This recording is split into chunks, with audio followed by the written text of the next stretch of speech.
Hello, fans, and welcome to This Day in Baseball, where we're going to bring you a full radio broadcast of today's game.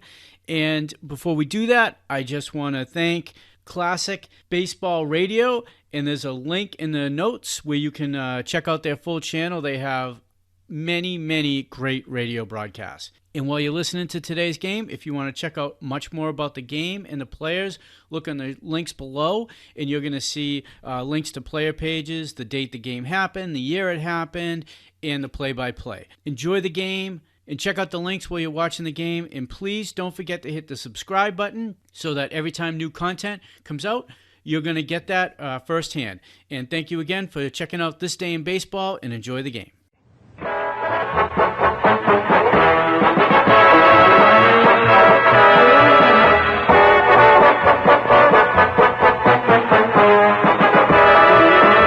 This is Bob Murphy with Ralph Kiner and Lindsey Nelson. Greeting you from Shea Stadium and tonight's important game between the New York Mets and St. Louis Cardinals. At Wrigley Field this afternoon, the Montreal Expos defeated the Chicago Cubs 7-3. For the Mets, the magic number is 2. If the Mets can win tonight and tomorrow night, it is all over. The pitchers in tonight's game, and the Mets face a rugged assignment. On the mound for St. Louis, last year's Cy Young and Most Valuable Player Award winner, one of the incomparable right-handers in baseball, Bob Gibson. And facing the challenge for the New York Mets, slender, talented right-hander Jim McAndrew. We'll be back with the start of tonight's game in just one moment.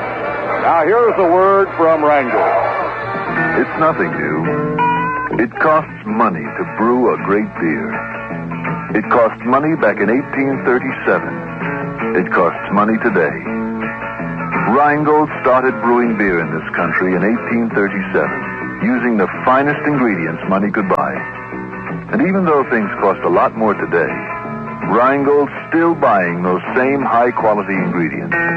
The finest malt, choice imported and domestic hops, costly ingredients that give Rheingold its great extra dry flavor and its proud 10-minute head. My beer is Rheingold, the dry beer. Ask for Rheingold whenever you buy beer. Rheingold says they so high. Rheingold's brewed extra dry. Won't you try extra dry Rheingold beer? The Rheingold 10-minute head. Haven't you timed it yet? Rheingold Breweries, New York and Orange, New Jersey. Now both starting pitchers, Jim McAndrew and Bob Gibson, have completed their pregame warm-ups. For the lineups and batting orders, let's check with Ralph Kiner. All right, Bob Murphy for the St. Louis Cardinals. The leadoff batter will be the left fielder, Lou Brock.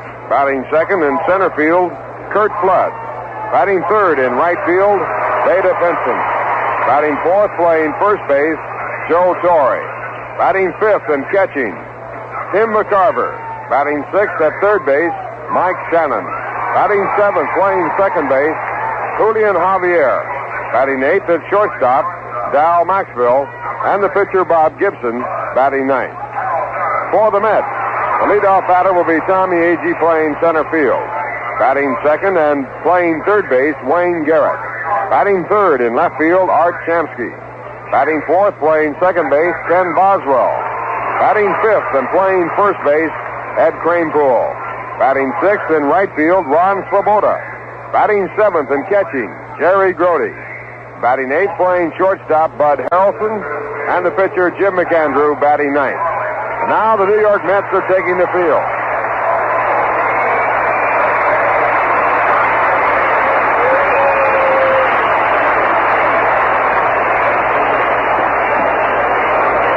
The Mets have played 16 games with the St. Louis Cardinals. The Mets have won 10. They have lost 6. And here at Shea Stadium, the Mets have won 4 and lost 4. In September, the Mets have won 18 ball games of 25 games played. And the Mets take a 5.5 game lead as the Cubs lost today by a score of 7-3 to Montreal. Cubs have a record of 89 and 67. They trail the Mets 6 games in the loss column. And the magic number, as Bob Murphy pointed out, is 3. Any combinations of Met wins? Make that 2. Any combination of Met wins and Cub losses adding up to 2 will give the Mets the pennant. And now our national anthem.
National anthem from Shea Stadium. And if you have not made your plans up tonight, we still have seats available here at Shea Stadium. We have a good crowd, but you can get in. And the Mets playing the St. Louis Cardinals in the second game of their 3-game series. Mets winning last night as Tom Seaver picked up his 24th. This broadcast comes to you through the courtesy of Rheingold Breweries Incorporated. Jim McAndrew will be the starting pitcher for the Mets. He'll be opposing Bob Gibson. And the Mets with a record of 94 wins and 61 losses. 5.5 games in first place. Final game of the year here at Shea in the regular season. And it's going to be Gary Gentry tomorrow night. He has won 11 and lost 12. And Steve Carlton, who set an all-time record for strikeouts and won 9-inning ball game of 19, going for the Cardinals. Carlton 17 and 10 for the year. And that game tomorrow night, starting at 7:05, and everyone here at Shea Stadium tomorrow night will receive a special gift from the New York Mets. Now Lou Brock coming to the batter's box, and here for the play-by-play, Bob Murphy. All right, Ralph. Hi, everybody. Lou Brock will be leading off against Jim McAndrew. The possibilities are now numerous. If the Mets could win tonight, conceivably, they would be champions when they came to the ballpark tomorrow night, should Montreal beat the Cubs tomorrow afternoon. It all boils down to the fact that the magic number is 2. And the first pitch of the game is over, strike one call. Lou Brock hitting at .298. 33 doubles, 10 triples, 12 home runs. Swing out of this on a breaking pitch, strike 2. In the infield, New York flying Eddie Kranepool at first, Ken Boswell at second. Bud Harrelson is short and Wayne Garrett at third. Now the 2-strike delivery. Ground ball to second base. He broke the bat. Boswell throws to Kranepool, 1 out. That broke into 2 pieces, and the big part, the barrel of the bat, flew almost out of the feet of Jim McAndrew. By winning last night on a strong pitching performance by Tom Seaver, the Mets won their 10th game of the year from St. Louis and nailed down the season series. First time in Mets history they have had the edge for the season against St. Louis. High pop foul off the bat of Kurt Flood. Grody coming back, no play. Ball goes over the dugout and lands in the field box area. We have a beautiful night for the ball game. In the outfield, Art Shamsky is playing left, Tommy Agee in center, Ron Swoboda is around and right. Leon Jones may return to the starting lineup tomorrow night.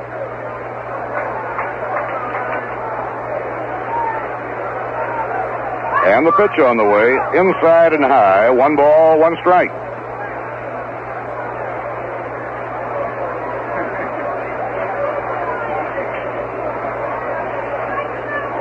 Now Grody setting up the target, and the 1-1 delivery, a swing and a miss at a high breaking ball. It's 1 ball and 2 strikes.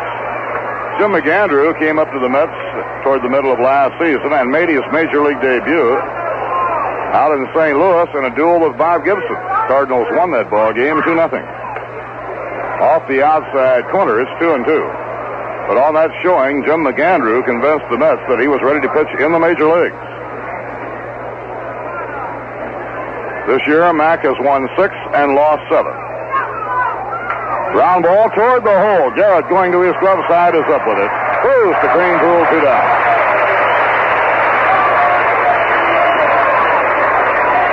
So 2 set aside. Now the number 3 hitter in the order, Veda Penson. Number 28. Veda and run. Number 28. Veda Penson batting at .257. His batting average has been off some this year, but he has driven the runs in. He has 70 RBIs. Let's play the outfield around to right against the left-hand hitter. And the pitch is on the outside corner, called strike 1.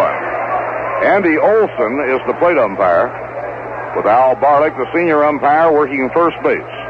Ed Vargo umpiring at second, and John Kibler is at third. And the fastball just misses outside. 1 ball, 1 strike.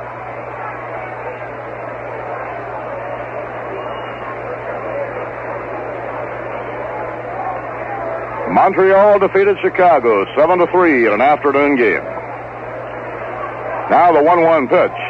He jammed him but missed inside, and the count is 2 balls and a strike. In the game at Chicago, Bill Stoneman went all the way, stopping Chicago on 6 base hits. And the Expos beat 17-game winner Kenny Holtzman. Rusty Staub and Ron Fairley hit home runs for Montreal. Drive to left center. It's deep out toward the wall. It bounces off the wall where it's grabbed by Art Shamsky. And Penson pulls in at second with a double.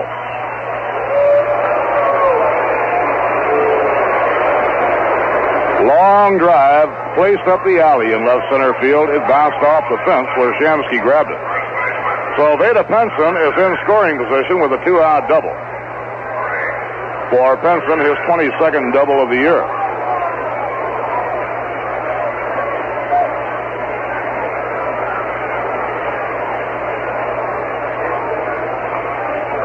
Cleanup batter Joe Torre stepping in.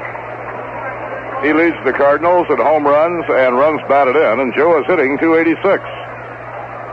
Breaking ball in at the knees, called strike 1. Umpire Andy Olson behind the plate reminds you somewhat of Chris Pellicutis. He is very deliberate in his strike calls.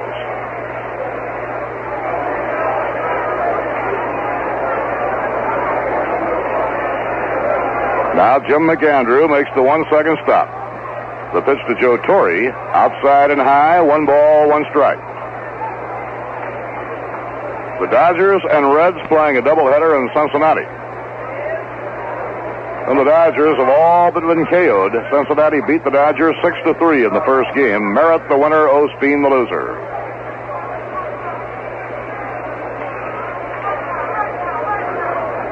Joe Torre cocks the bat, and he pops this one high into the air out behind second base.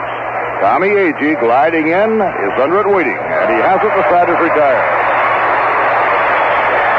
No runs, 1 hit, no errors, and 1 left on. And the score in the middle of the first. The Cardinals nothing, and the Mets coming to bat. Yeah, that's right. I'm going to jump off this bridge. Hold on. Look, pal, now it's an ugly world, and I'm going to go. Don't tell me. I stood right where you're standing just last month. What? I was going to jump, too. Then I thought to myself, jumping from a bridge is kind of squirrely. Real people don't jump from bridges. No kidding. So what did you do? I try to think of the most subtle, inconspicuous, sophisticated way out. Yeah, and what was that? Huh? I started smoking cigarettes. Oh, cigarettes. Yeah, I like that. Yeah. Oh, that's got class, you know. Have you got a cigarette for me? Sure. One of the new long ones. They're fantastic. Mm-hmm. Have you ever thought about increasing your life insurance? No, as a matter of fact, I haven't. I know a little place a few blocks from here. Nice Italian foods. We could talk, smoke a lot, you know. Hey, good, yeah. This message was brought to you by your American Cancer Society. Gibson has won 18 and lost 12. Against New York this year, Gibson has won 1 and lost 2. Games Gibson has been involved in have all been hard-fought ball games. Big hand for Tommy Agee as he leads off against Gibson.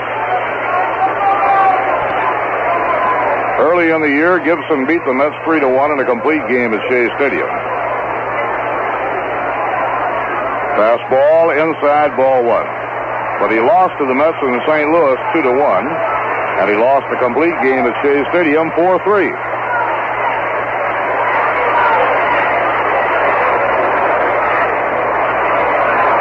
Now the rugged right-hander winds and deals and misses outside. Ball 2, it's 2-0.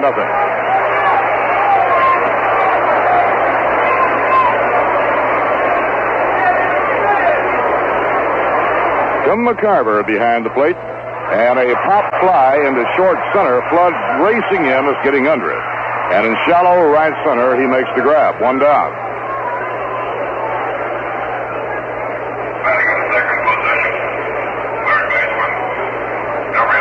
Wayne Garrett coming up.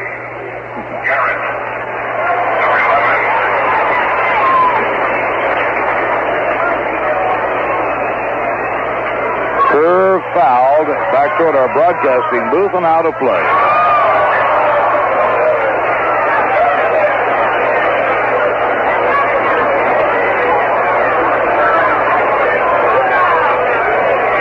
Now the fastball taken by Garrett. 1 ball, 1 strike. In the St. Louis infield, Joe Torre playing first. Julian Javier at second. Val Maxwell at short. Mike Shannon at third. Long drive hit by Garrett to deep right field. Back toward the wall. Off by Penson. Right against the fence. Beautiful catch by Vada Penson, the Cardinal right fielder, after a long, long run. As he reached the wall at the 371 mark, he reached over his head and pulled it down. Garrett just missing a home run.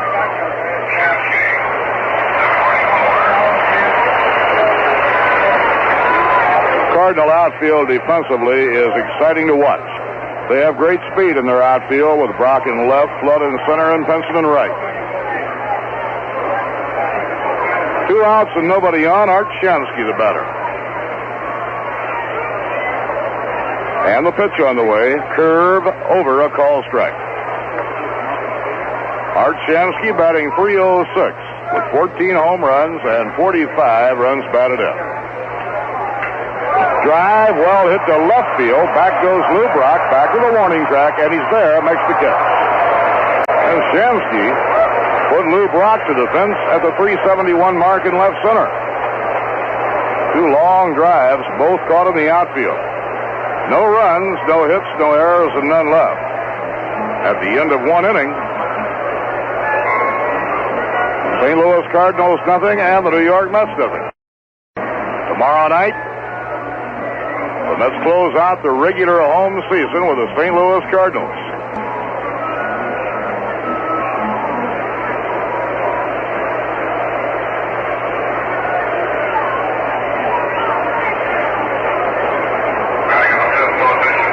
Traveling secretary Lou Niss of the New York Mets prepares a traveling itinerary prior to each road trip.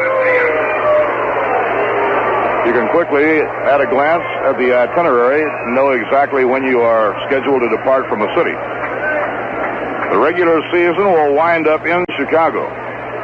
And at the bottom of the itinerary, Lou Niss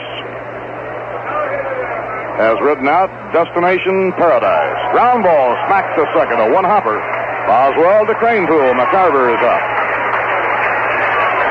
Mets do not know at this moment, assuming they can win the divisional title, where they'll be going. They'll be going probably either to San Francisco or Atlanta. The Giants lead Atlanta by a half game. But any way you look at it, for the Mets in this their 8th year, the destination is paradise. Now Mike Shannon faces Jim McAndrew. We're in the top of the second, no score. And the pitch is low outside, ball 1.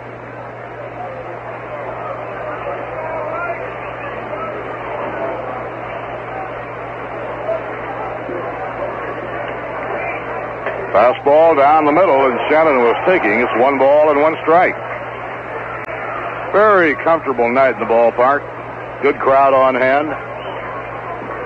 Very important game for the Mets. They can drop that magic number to 1 if they can win. Swing on a miss and a slider, 1-2.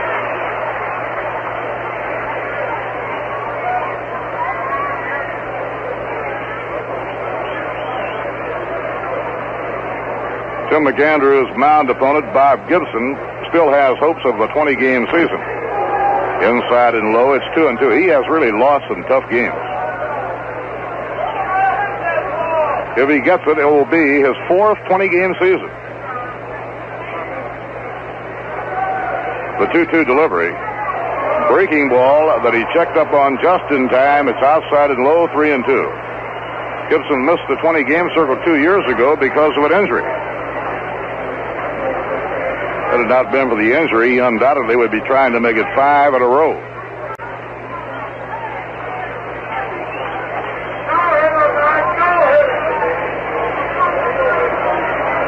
Now McAndrew delivers 3-2. Ball, strike 3. Got the outside corner. For Mack, his first strikeout. And McAndrew looks like he has good stuff. So this should be a lively, exciting ball game. Julian Javier, the second baseman, will be hitting. For the finest products on the road, drive into Citgo, a nice place to visit.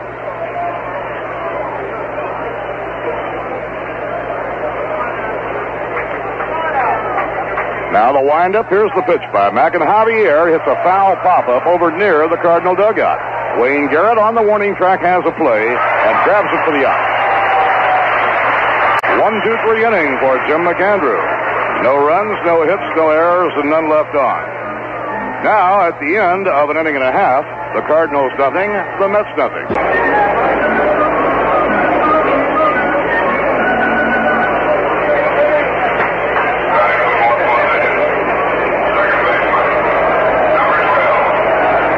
The Los Angeles Dodgers, in losing the first game of a doubleheader to Cincinnati, have now fallen 5 games behind. Boswell hits a drive to center field. Flood is standing there waiting, and he makes the catch, retiring Boswell. That's 3 long outfield drives that have been caught. Garrett and Shamsky both hit long drives that were caught up with in the opening inning. 1 out and nobody on. Eddie Cranepool coming up. Eddie hitting .236 with the 11 home runs and 49 runs batted in.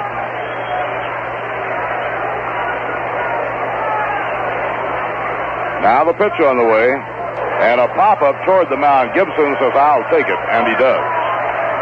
Ball not high enough in the air for the other infielders to get under, so Gibson quickly signaled for it.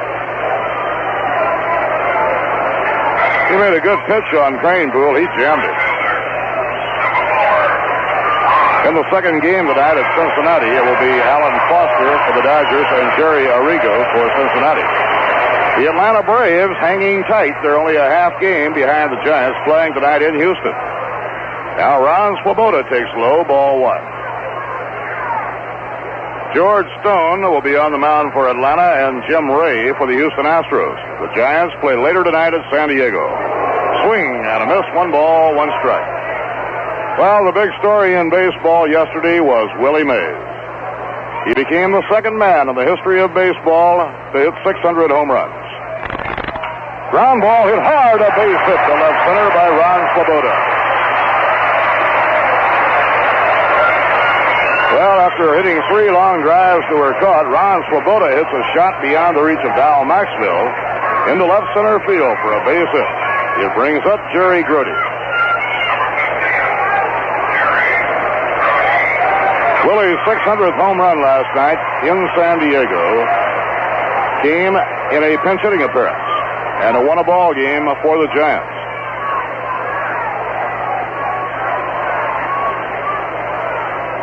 Now Joe Torre holds against the runner, and Gibson's pitch is swung and missed, strike 1. Grody hitting at .253. Since August the 1st, Jerry is over 300. 317 over that long period. Ground ball hit the shortstop. Dal Maxwell snags it and pegs across to Torre to retire the side. No runs, 1 hit, no errors, and 1 left on. At the end of 2 innings, the St. Louis Cardinals nothing and the New York Mets nothing. Hello, this is Johnny Carson.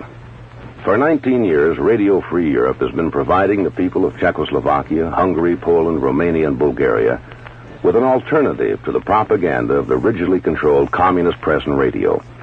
Radio Free Europe has become a voice of democratic opposition for these millions of East Europeans who have been denied the right to freedom of expression by their communist rulers. The people of East Europe believe in Radio Free Europe and rely on it as a trusted friend, as well as their principal source of true and unbiased information. They look upon Radio Free Europe as their own station and turn to it more than ever for inspiration in their continued efforts toward personal freedom and national independence. Write to Radio Free Europe for more information about current developments in East Europe and the work Radio Free Europe is doing for the East European people. The address, Radio Free Europe, Box.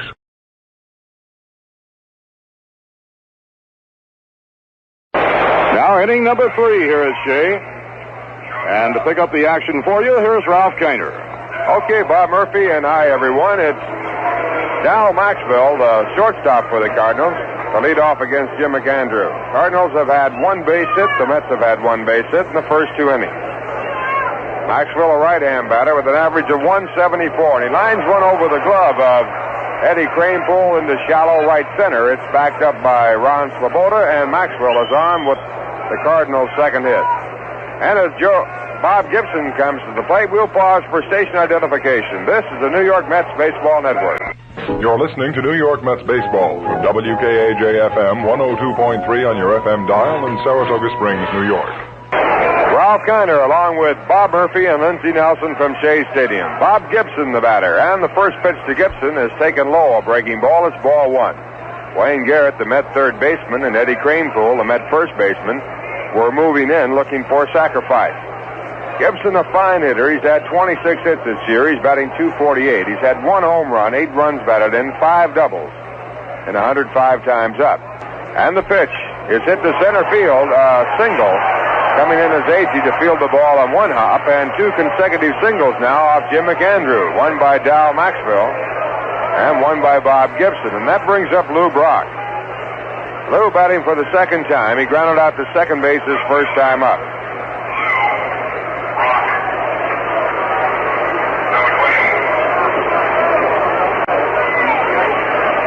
Brock batting at .297 for the year. He has 12 home runs, 47 runs batted in. He has a total of 189 base hits. He's been up 635 times, and he's had 33 doubles and 10 triples. Bowles stands, left-hand batter. And the pitch to Brock is a slider, low and inside the ball.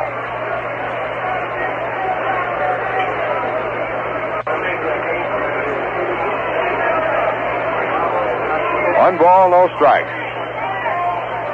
McAndrew again sets. Here's the pitch.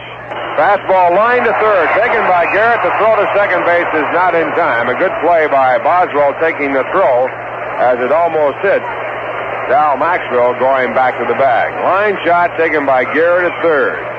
So the Mets get a hard out. And with 1 away, the batter will be Curt Flood. Flood has grounded out to third in his 1 appearance tonight. Average at .287 for the year. 4 home runs and 56 runs batted in.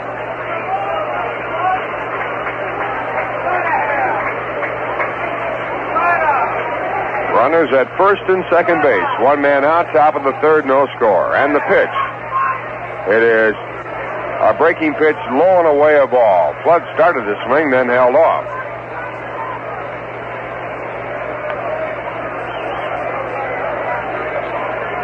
Now McAndrew again in the set position. And the 1-0 delivery. Grounded out towards second base, deflected by McAndrew. A force play will be pulled off at second base on Bob Gibson. And moving over to third on the out is Dow Maxwell, with Flood exchanging at first with Gibson. So if you're scoring, it goes 1-4-6. And the fact that McAndrew got his glove on that ball might have kept the Mets from having a double play. He slowed it down, and then Boswell had no choice but to throw the shortstop covering at second. Now the batter is Veda Pinson, who doubled to left center field his first time up. Pinson batting at .259, 10 home runs and 70 runs batted in. And McAndrew's first pitch, hit down toward Kranepool. He takes a one-hopper as he comes off the bag. Goes to the bag to retire the side. Hard hit ball grabbed by Ed Kranepool at first base. No runs, 2 hits, no errors, and 2 men left on, and the score at the end of 2.5 innings. St. Louis Cardinals nothing, the New York Mets nothing.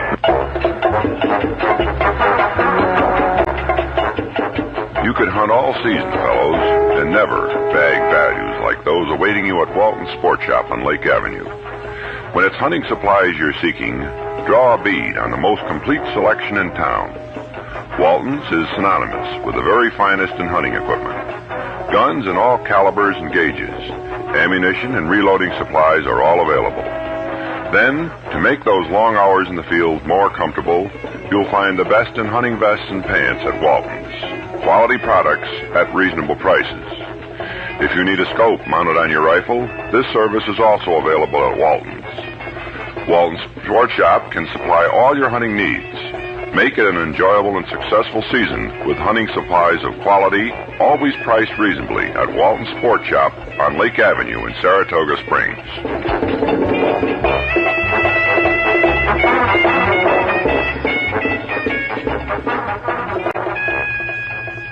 Into the bottom of the third inning. Bud Harrelson the batter, and the first pitch by Bob Gibson is taken low, ball 1. Harrelson was out to bunt and then took the pitch as it was out of the strike zone. Bud hitting .242 with no home runs and 21 runs batted in. No score. Cardinals have 3 hits. The Mets have 1.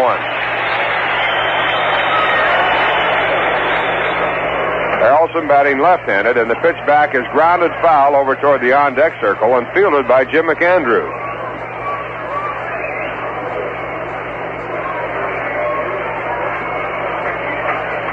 Bob Gibson working on the mound. 22-5 lifetime against the Mets. Now a curve inside. Ball just missing.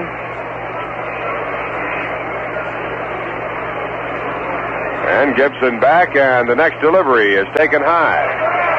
So the count now 3 balls and 2 strikes.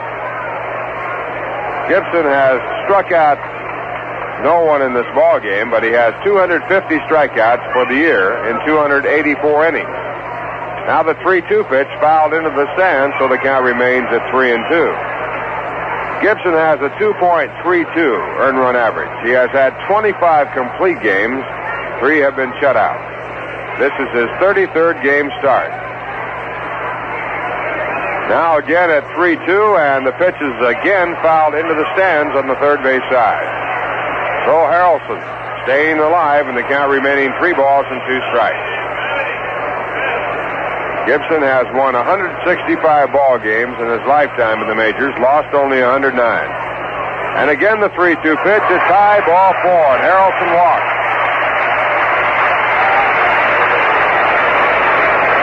That'll bring up Jim McAndrew.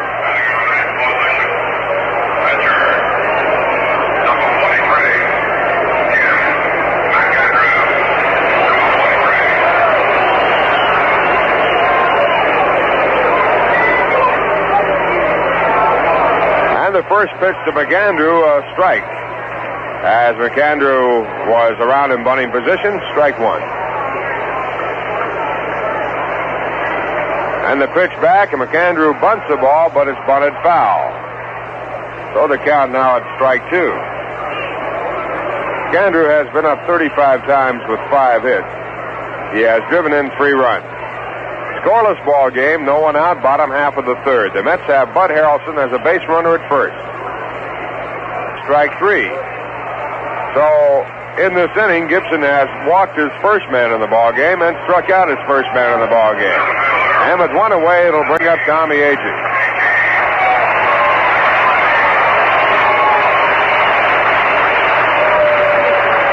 Tommy flied out to center field his first time up. His average at 271. He leads the club in home runs with 26 home runs. He has 74 RBIs. And a throw to first base chases Harrelson back. No score. 1 man out, bottom half of the third. And Gibson with the first pitch to Agee. It's swung on and fouled back over the top of the screen out of play. Strike one. Montreal beat the Cubs today 7-3. So the Mets' magic number is 2. The end of 2, Philadelphia 1, Pittsburgh nothing. Now the next pitch grounded slowly out toward third. Shannon has only 1 play, and that's the first base, and he goes there in time for the out. Moving down to second in scoring position, Bud Harrelson. And the batter coming up is Wayne Garrett.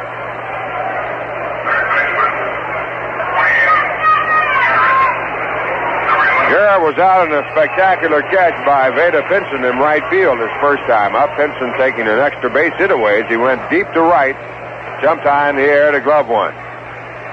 Garrett batting .216, and the first pitch is hit foul into the stands. Strike one. The Cardinals in Pittsburgh are fighting for third place. They started the action tonight, tied with a record of 82 and 72. 1 strike delivery. It's grounded in the hole. Going over to second baseman Javier. He cannot get to it, and Harrelson comes in to score.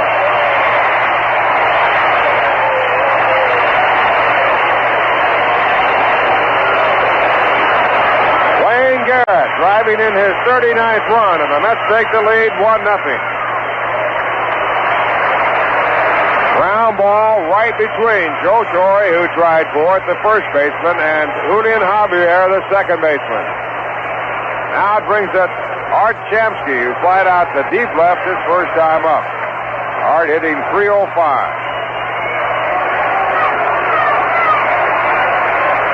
And the first pitch is popped up out to shallow center field.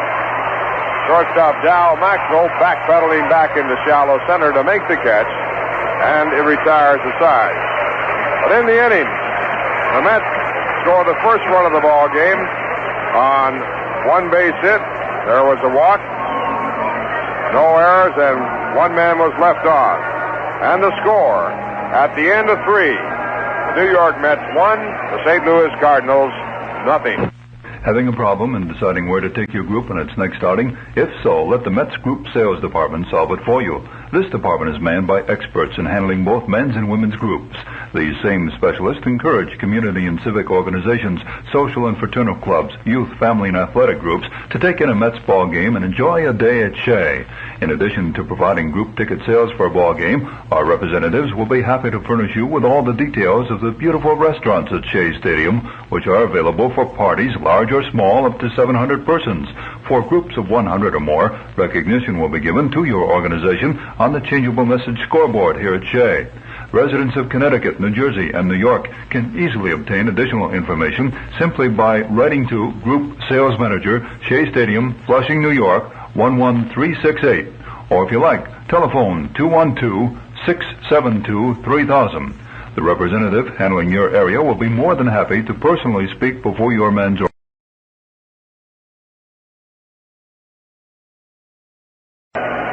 We're going to the top of the 4th inning. The Mets leading 1-0 against the Cardinals and Bob Gibson. On the mound for the Mets, Jim McAndrew. And his first batter will be the first baseman, Joe Torre. Joe Torre flied out to center field his first time up. Joe batting .285. He has 17 home runs and 93 runs batted in.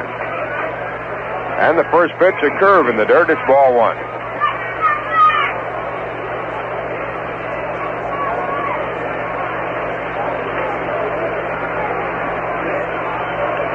One ball, no strikes. McAndrew back. And the next pitch is fouled off of the foot of Jerry Grody. And for the second night in a row, Grody is flat on his back. Grody was flat on his back in last night's ball game, but stayed in it. This one, I think, off his knee or foot. He's being checked out by Gus Mosh, and now Gil Hodges comes out to look. They're taking the shin guard off. And it apparently hit him on the knee.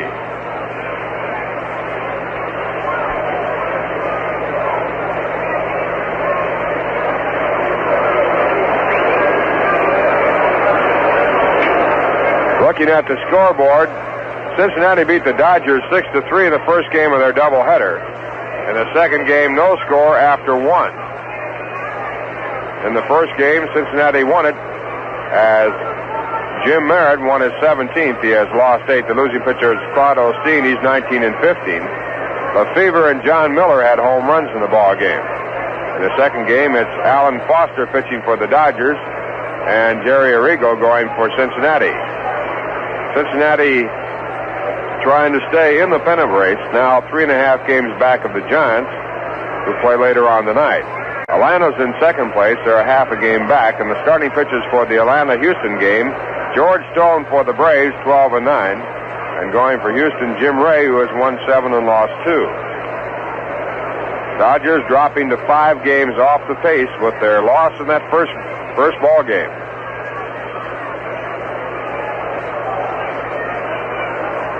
Grody still being administered to, but he appears to be okay, and he is going to stay in the ballgame. He has now just stood up to flex the knee, and he's doing a deep knee bend to find out whether or not it'll work.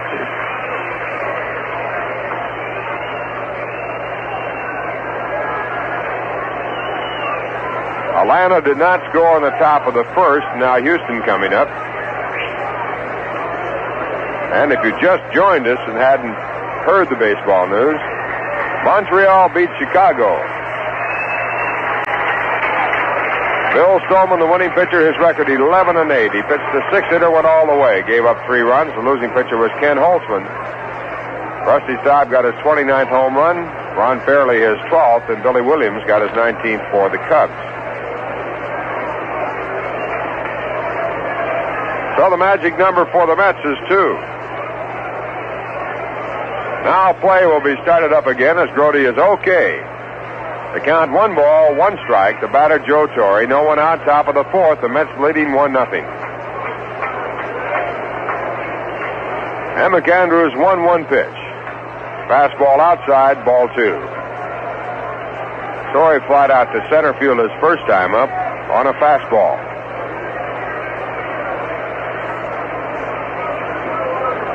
And the 2-1 delivery. Curveball swung on and missed. 2-2. Well, Joe Torre's brother, Frank Torre, finally got to present that foreign sports car to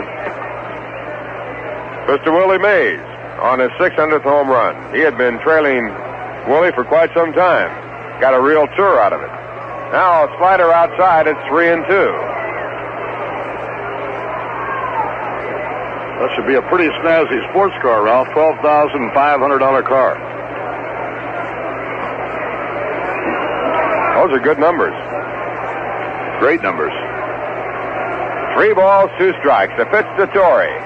Line down the left field line. It'll be a base hit. Should go for 2. The ball played off the wall by Art Shamsky, and Torre goes in easily with a stand-up double. So Joe gets his first hit of the series. A line shot down the left field line. That puts the time run at second base with no one out here in the top of the 4th and brings up Tim McCarver.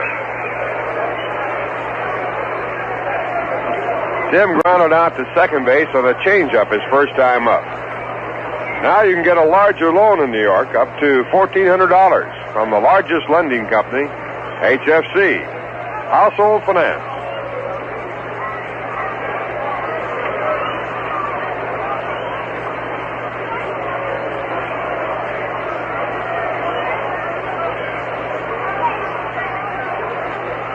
And the first pitch to McCarver is popped foul, back out of play, strike one. Tim is batting .263 this year with 7 home runs and 51 runs batted in.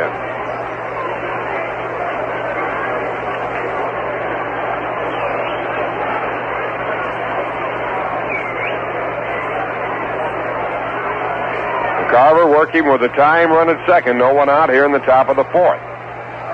And the right-hander sets and comes back to McCarver, and the pitch is pulled foul. And it's strike two. Line shot pulled over in back of the first base coach against the stand. In fact, Ron Svoboda now fielding the ball out in right field.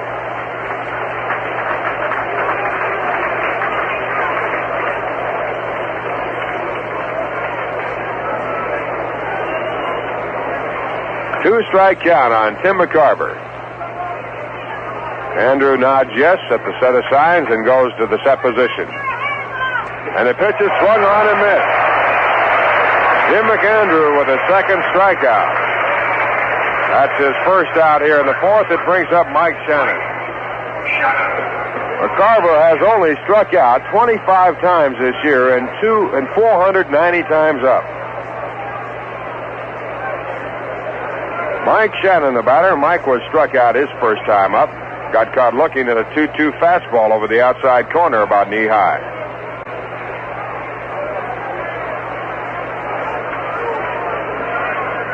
Mike, a right-hand batter, and the first pitch is a curve over the inside corner. Strike one. Shannon batting .250. He has 12 home runs and 55 runs batted in. Mets leading 1-0 the Cardinals with a runner at second. Joe Torre there. Got there on a leadoff double.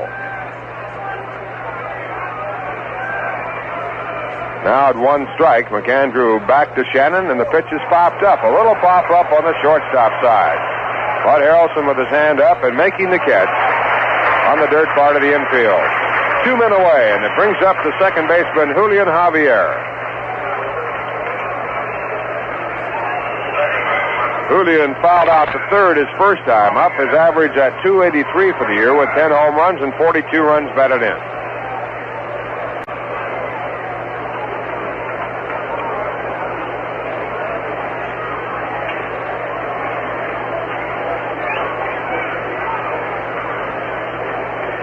No breeze at all here at Shea. It's a beautiful night for baseball. One more left in the regular season. Tomorrow night.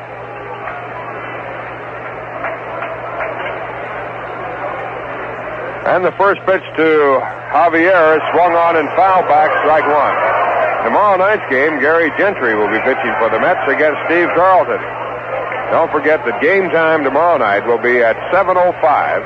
We'll be on the air at 7. Everyone who attends the ball game at Shea will receive a special gift from the Mets.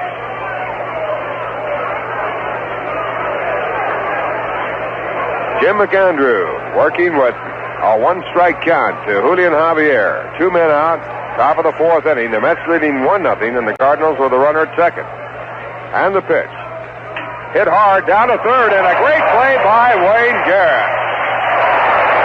He comes up with a line shot of a ball to his glove side on the half hop. Takes a base hit away, saves a possible run. His throw to first base was perfect. No runs, 1 hit, no errors, and 1 man left. And the score in the middle of the fourth. The New York Mets won, the St. Louis Cardinals nothing. The finest in Italian cuisine and a wide array of steaks, chops, and seafood await your dining pleasure at Mangino's Restaurant, located in the south end of Saratoga Lake. But there's a big difference between just ordinary Italian or American cuisine and Mangino's fine foods. At Mangino's, your order is never prepared hours before. Mangino's realize that good food cannot be hurried, and they ask you to give them a little time to prepare it properly. All dishes are prepared to your order when your order is placed, never simmering away for hours or minutes in the kitchen. And that's the big difference at Mangino's. Why not enjoy eating Italian food the way it should be savored and dine at Mangino's Restaurant, located in the south end of Saratoga Lake at Route 9P, just 2 miles from Route 9. A complete line of Italian specialties are served to tempt the palate, and their steaks and chops and seafood are equally as delightful. If you're planning a banquet or party for up to 75 people, call Mangino's for their special party menu. They'll be happy to give you complete details. That's Mangino's Restaurant, the home of truly fine foods, Route 9P, the south end of Saratoga Lake. The first pitch to Boswell is called a strike. Again lined out to center field on his first pitch, his first time up. He was 1 for 3 last night to extend his fine hitting. He has hit safely in 10 of his last 11 ball games. Now a curve, but too low. 1-1. Boswell hitting .283 with 3 home runs and 30 runs batted in. And a curveball chopped down to Torrey at first base. He makes the play as he backs up just to stride. Throws to Gibson covering for the out. 1 away, and it brings up Kranepool. Ed popped up to the pitcher, his first time up.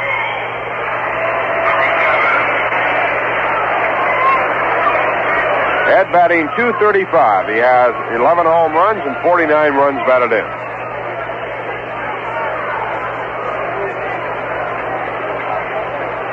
Mets leading 1-0. 1 man out, bottom half of the fourth. And the first pitch is chopped out by the first baseman in the right field for a base hit.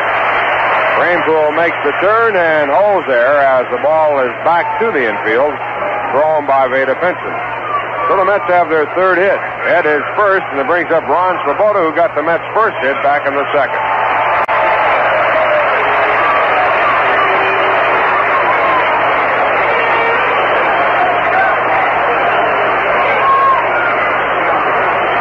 Batting .240 with 9 home runs and 52 runs batted in. He hit a curveball sharply by the shortstop Maxwell his first time up.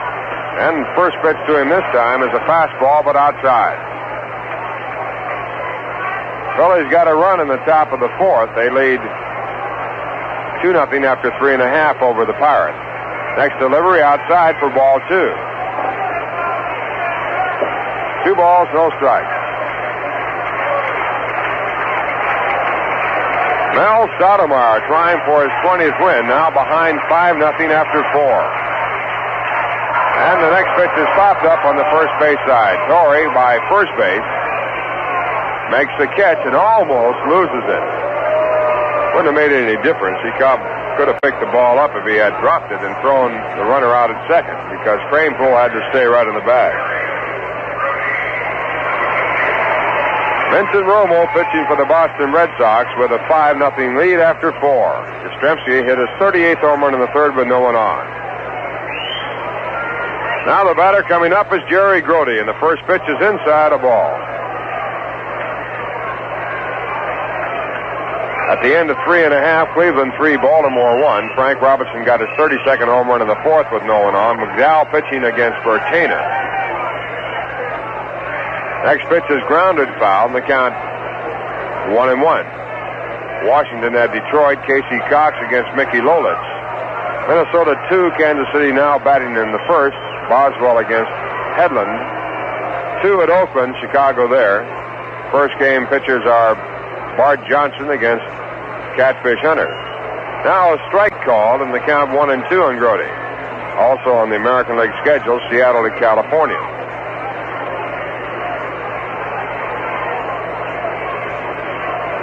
1 ball, 2 strikes. And Gibson's pitch. Slider just outside, 2-2. Mets are leading 1-0. 2 men away, bottom half of the fourth.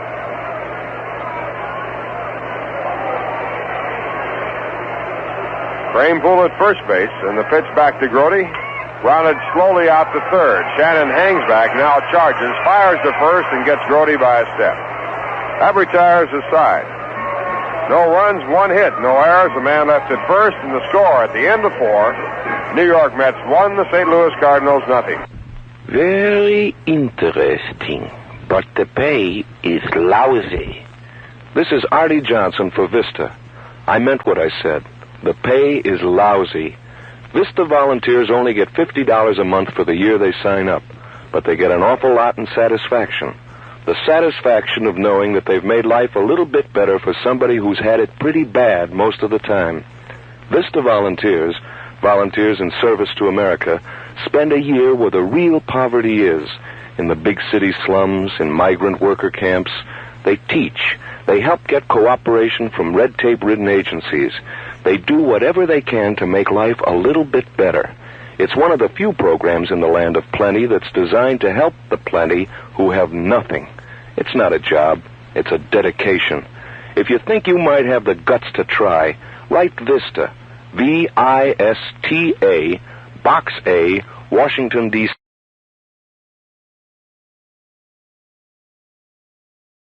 For the St. Louis Cardinals, as the game moves down to the fifth inning, Dal Maxville will be leading off. Maxville singled to right field in the third inning, and Bob Gibson followed him to single to center field, putting Jim McAndrew squarely on the spot, and the rangy right-hander promptly worked his way out of trouble.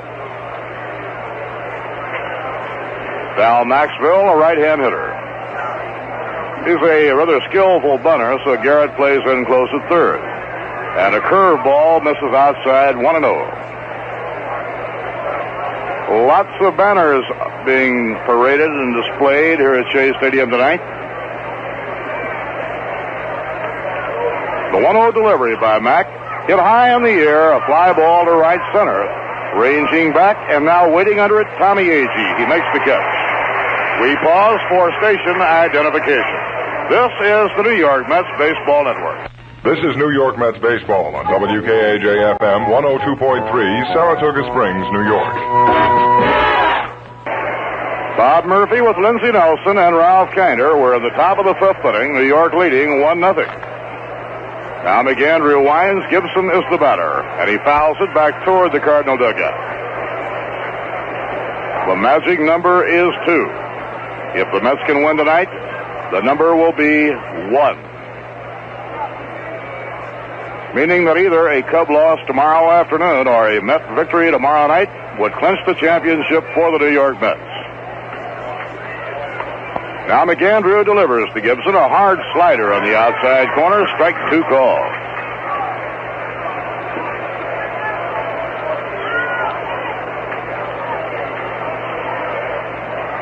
Tommy Agee playing a couple of steps to right center against Gibson, who's a good hitter. And a swing and a miss. He goes down swinging at a breaking ball. For Jim McAndrew, his third strikeout.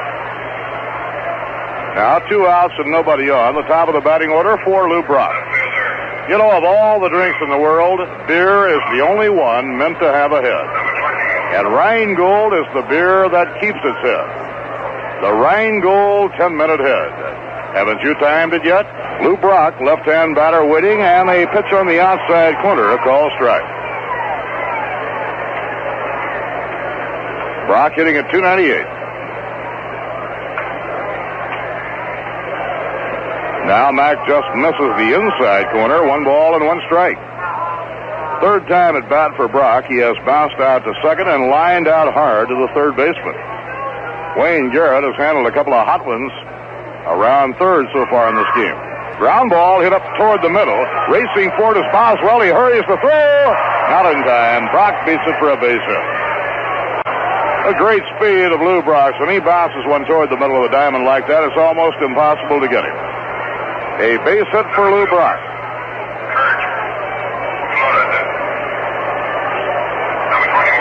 Now center fielder Kurt Flood. He has grounded out third to first and reached on a force play, nothing for 2.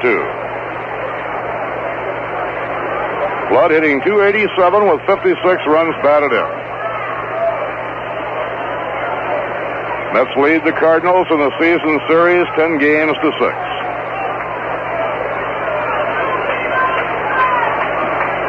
Now Jim McAndrew up in pitching position. Delivers. Ground ball hit toward the hole. That goes through, a base hit to left field. Brock around second is holding there. And now on back-to-back singles. The Cardinals have 2 men on. There are 2 away, and Veda Penson is coming up to hit.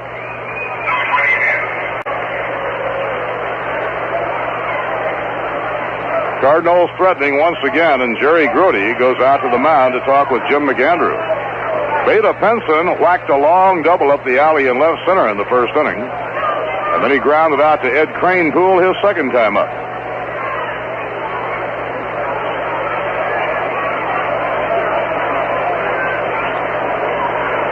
Beta Penson hitting at .257, but he has 70 runs batted in. Beta, a pole hitter, and both the infield and the outfield swing around toward right for him. And a half swing he held up in time. It's low inside, ball one. The crowd not agreeing with umpire Andy Olson. They thought he swung at the ball.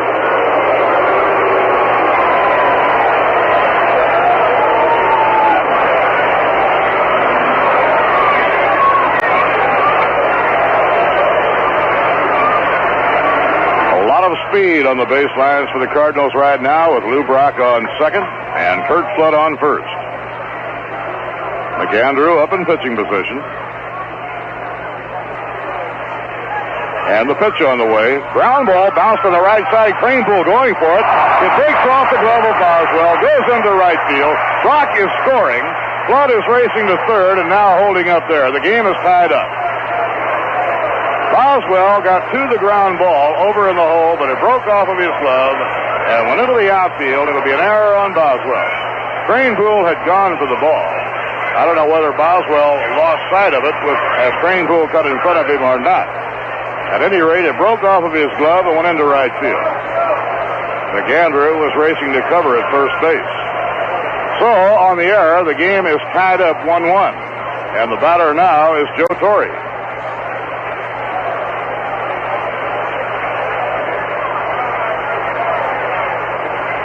Runners on first and third. Torre, the cleanup batter, facing McAndrew. Swing and a miss at a curve, strike one.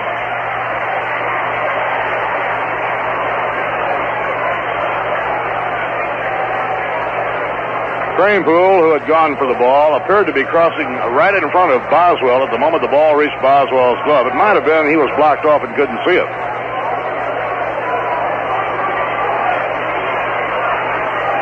Now the pitch to Torre is in the dirt, but snagged by Jerry Grody. 1 ball and 1 strike.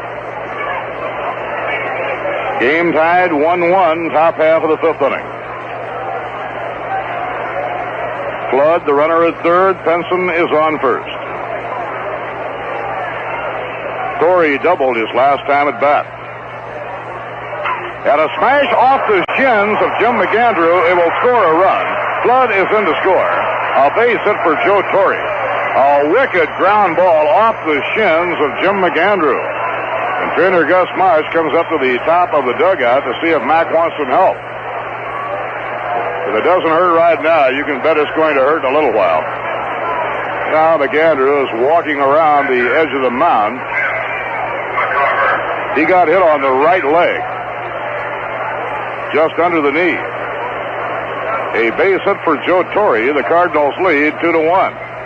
They now have scored twice after 2 are out and nobody on.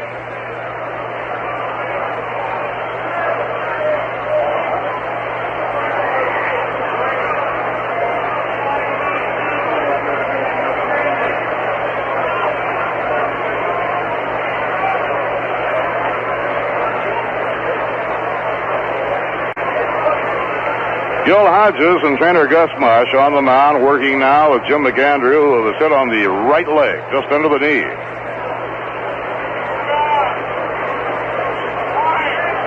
Ball hit very hard by Joe Torre. St. Louis now has 2 runs on 7 hits. New York 1 run on 3 hits.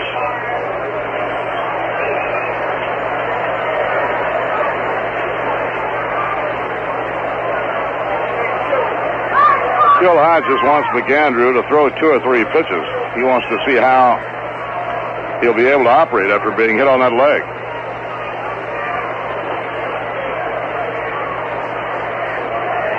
Well, he throws 1 pitch, and Gil is convinced that he's all right. So Gil and Gus Marsh head back for the dugout.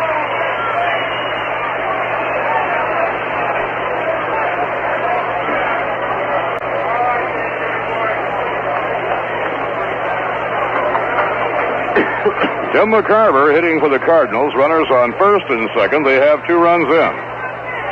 The runs will be cataloged as unearned runs. The infield shades to right, the outfield straight away against McCarver. And a high fly to deep center. Back goes Agee. Now he turns and he's under it. Makes the catch. The side is up. 2 runs. There were 3 hits, 1 error, and 2 left on. At the end of 4 1/2 innings, the St. Louis Cardinals 2 and the New York Mets 1. Now here's a word from Reingold. In the early morning chill, a man meets a train in the New York freight yard. He's there to make sure a great lager beer stays great. This man is from Rheingold, and he's checking on a malt shipment. Barley malt from America's Great Plains. At the brewery, samples of this malt will be carefully examined by beer experts who make certain it meets Rheingold's high standards. Quality standards that have made Rheingold Extra Dry a truly great beer. You can see that greatness in the proud Rheingold 10-minute head. That's the unmistakable sign of a great beer. My beer is Rheingold, the dry beer. Ask for Rheingold whenever you buy beer. Rheingold's head stays so high. Rheingold's brewed extra dry. Won't you try extra dry Rheingold beer? The Rheingold 10-minute head. Haven't you timed it yet? Rheingold Breweries, New York and Orange, New Jersey. Bud Harrelson leading off against Gibson. Last half of the 5th inning. Cardinals 2, Mets 1. Bud reached on a walk his first time up. He bunts it, but it's right in front of the plate. Taken by McCarver. And a quick throw to first base, 1 down. Bud failed to get that bunt away from the plate, and McCarver had it quickly.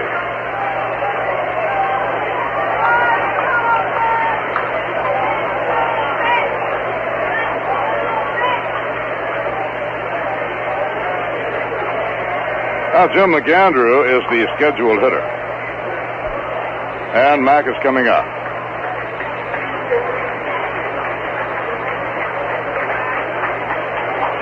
Center Gus Marsh came out and applied the ethyl chloride, that instant freeze, to the spot on McAndrew's right leg where the baseball hit him.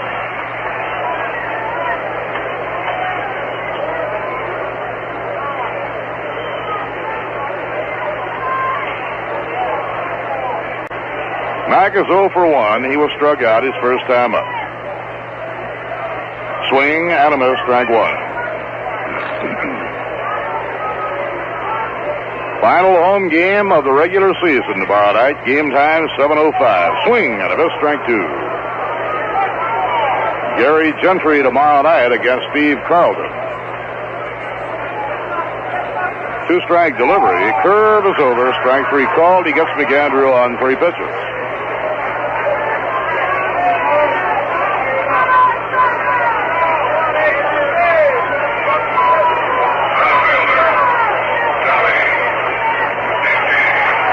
Two outs and nobody on. Tommy Agee coming up.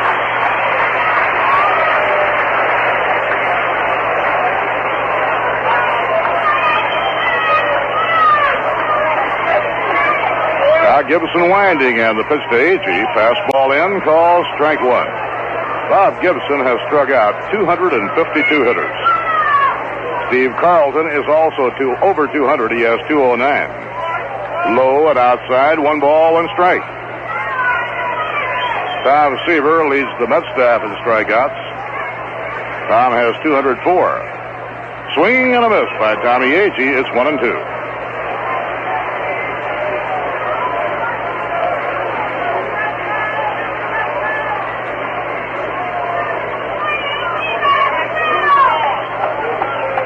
Tommy is 0 for 2.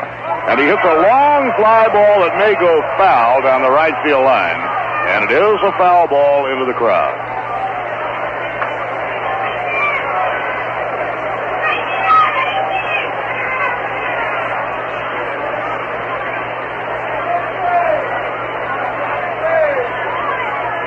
Now the 1-2 pitch by Gibby, a ground ball whacked to second. Big hop for Julian Javier.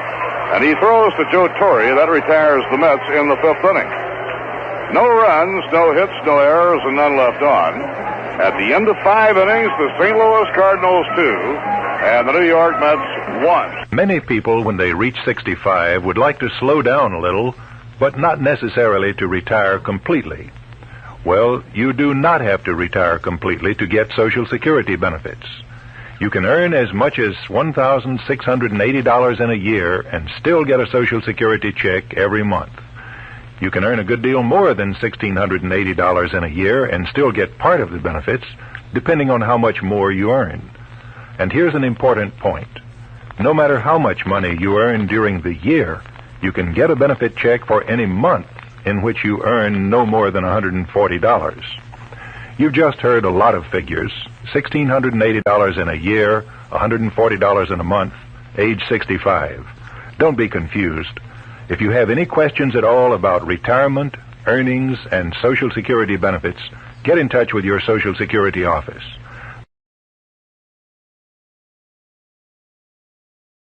They're in the last of inning number 3 in Cincinnati. No score. Dodgers nothing, Reds nothing. The Reds won the opener of the doubleheader 6-3. Atlanta and Houston scoreless in the top half of the third at the Astrodome. Phillies 4, Pirates nothing, bottom half of the fifth in Pittsburgh. The two big stories in baseball today, the Montreal Expos beat the Cubs 7-3 at Wrigley Field. And Boston Red Sox manager Dick Williams was fired. Now the windup. Here's the pitch on the way. Line to the air by Shannon to left field. Shamsky grabs it. Hard hit line drive that stayed up just long enough for Art Shamsky to come in and grab. One away in the sixth inning. It brings up Javier. Julian Javier has fouled out to third and grounded out to third. Nothing for two. Javier hitting at .283. Dick Williams, fired by the Red Sox, is the second American League manager to be fired in the closing stages of the season. Hank Bauer was the first. Man does not have a great deal of security when he takes the job of managing for Charles Finley. Line drive hit down the left field line by Javier. It's right down the line, a fair ball in the corner. An extra base hit, and Javier goes into second with a double. That ball was fair just by inches deep down the left field line. Well, Javier is 28th two-base hit.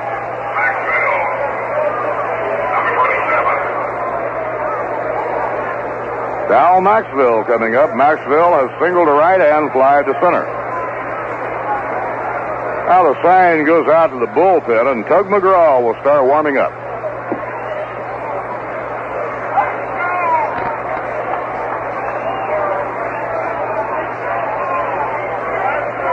And the pitch on the way. Fouled, going out of play, off to the right. St. Louis, 2 runs on 8 hits. New York, 1 run on 3 hits. Tonight's baseball quiz asks the question, can you name the only player in Detroit baseball history to win the Triple Crown? And the answer will be on the message board in the last half of the inning. Now McAndrew eyes the runner at second, and the pitch is grounded down to George Kissel, coaching at third.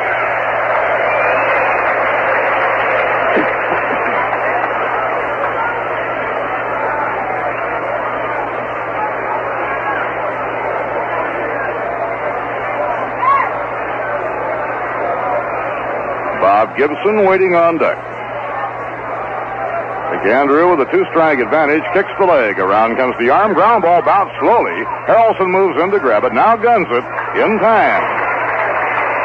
Maxwell erased by a stride, 2 men away. With 2 outs and 1 on, Bob Gibson will bat for the third time. Gibson has 1 for 2, a single to center. Bob Gibson has had 27 base hits. That is a lot of hits for a pitcher. He has a batting average of .252.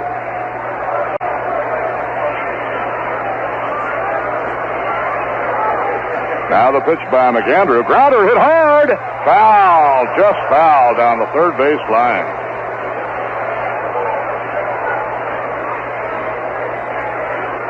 Bob Gibson is a tireless worker. He has already worked 282 innings, not counting his work here tonight.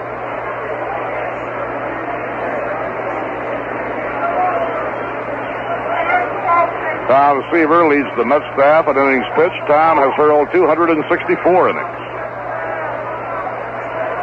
Now McAndrew works from the stretch. Low and outside, 1 ball, 1 strike to Bob Gibson. Cardinals 2 and the Mets 1. We're at the top of the 6th inning.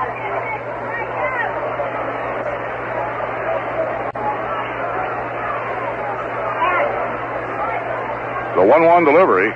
Curve popped in the air down the right field line. Ron Swoboda coming over to the line. Crosses the line, makes the catch in foul territory. That retires the side. No runs, 1 hit. No errors, and 1 left on. At the end of 5 1/2 innings, the St. Louis Cardinals 2, the New York Mets 1. Hi, this is Greg Morris of Mission Impossible with an important question for young men.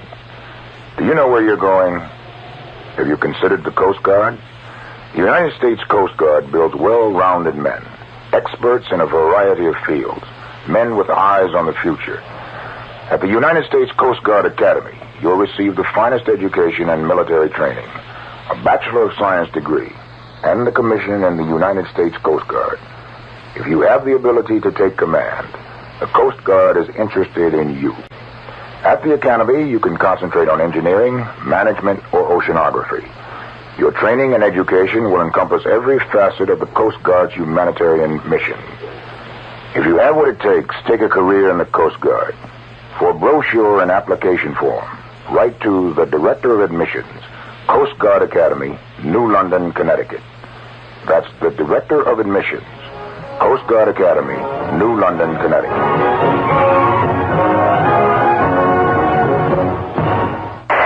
Wayne Garrett leading off against Bob Gibson, and the pitch is inside and low, ball 1. Garrett singled to right field, bringing home the Mets' only run of the ball game. His last time up in the 3rd. Now a ground ball hit right at Julian Javier, the second baseman. To Joe Torre, 1 down.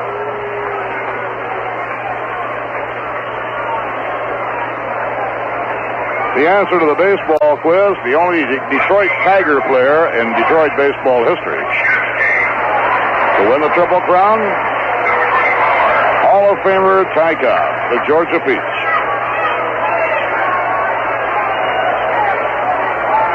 Now the pitch on the way to Shamsky, and the curve is in, called strike 1. The Atlanta Braves got 2 runs in the top of the 3rd inning in Houston. Braves 2, Astros nothing after 2.5. Bob Gibson trying to win his 19th ball game, bidding for his 4th 20-game season.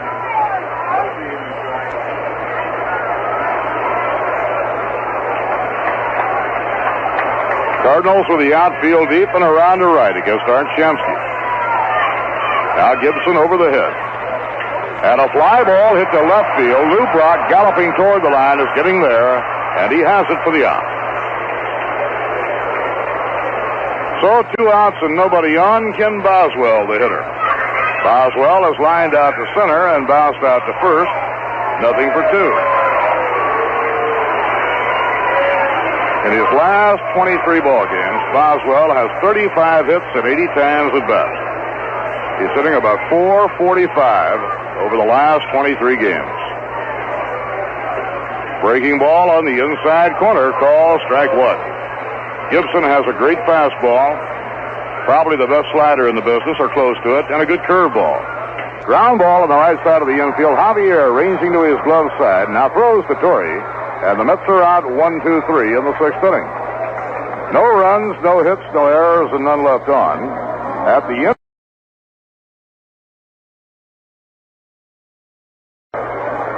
This is Lindsey Nelson with Ralph Kiner and Bob Murphy at Shea Stadium, and Lou Brock is up now, leading off for the Cardinals here in the top half of the 7th inning. Facing right-handed Jim McAndrew into the motion. Here's the pitch, line, 1 hop to short and on by into the outfield for a base hit. Lou Brock with a leadoff single of all this corral by Tommy Agee in center, and Brock is on. A hard smash. Too short for a base hit. Now down in the bullpen of the Mets, Tug McGraw gets up to throw. Lou Brock is a dangerous man to have on there as a leadoff man.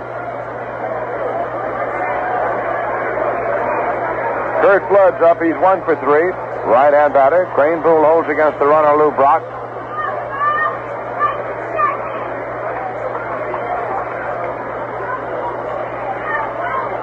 Here's the pitch, and it's high and away for a ball.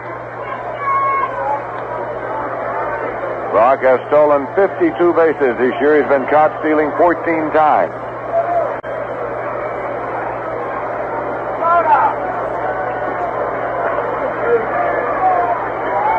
Brock takes his lead. Throw to first is not in time. Count is ball 1 to Kurt Flood at the plate with Veda Pinson on deck. There's a swing and a one-hop at his short. Taken by Harrelson. Over to Boswell for 1. Throw to first. A double play.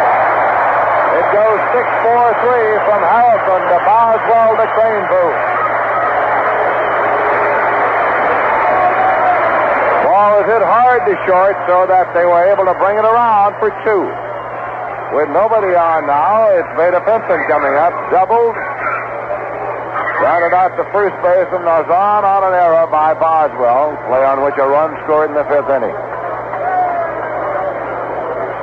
Pinson, the left-hand batter, batting number 3 in the Cardinal batting order. Swung on it in the air to deep center field. Agee drifting back to the edge of the warning track, makes the catch. Crowd is out. No runs are hit, no errors, and nobody left. In the middle of the 7th inning, the score is Cardinals 2 and the Mets 1. Say, fans, would you like to do something for the kids of New York? Then order your tickets now for the annual Mayor's Trophy game between the Yankees and the Mets to be played here at Shea Stadium on Monday night, September 29th, for the benefit of the Greater New York Sandlot program. You may recall that this year's Mayor's Trophy game originally was scheduled to be played on July 7th, but an all-day rain necessitated a postponement. The game on September 29th will mark the 7th of the series in what has developed into a keen rivalry between the clubs, and the Mets will be shooting for their 3rd straight trophy victory. It's a plan to be on hand for all the excitement. The date again is Monday night, September 29th, when the Mets meet the Yankees. Box seats sell for the regular price of $3.50, while reserve seats cost $2.50. Advance orders will be filled at any Yankee or Met ticket outlet anywhere around the town.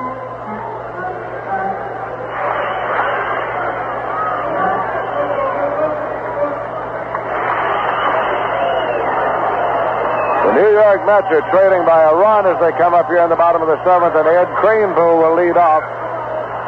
The Mets fans have been up and stretching midway of the 7th, so they're ready to lend a little support here. Cranepool has popped out to the pitcher and had a base hit. There's a swing and another base hit into right field. Veda Pinson comes up, plays it back, and Cranepool has a leadoff single. Here in the bottom of the 7th. He's on at first with nobody out. It is his 2nd base hit of the ball game.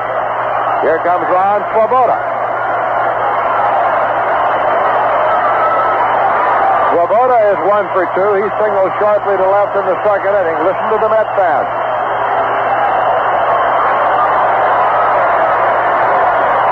Here's a pitch that's low for a ball.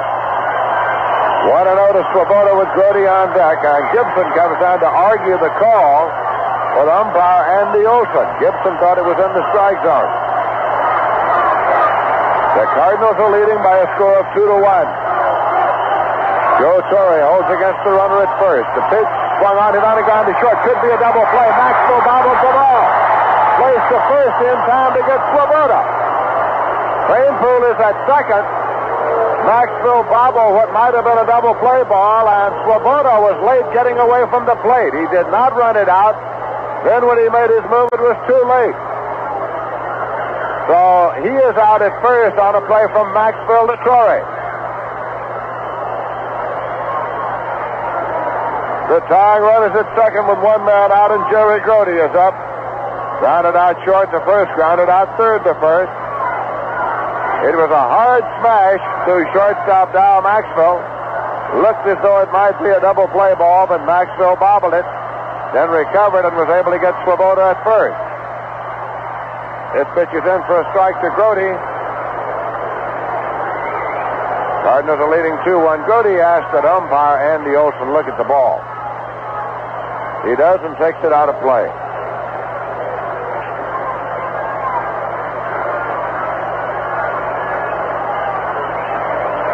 Cardinals 2 runs, 9 hits. The Mets 1 run, 4 hits.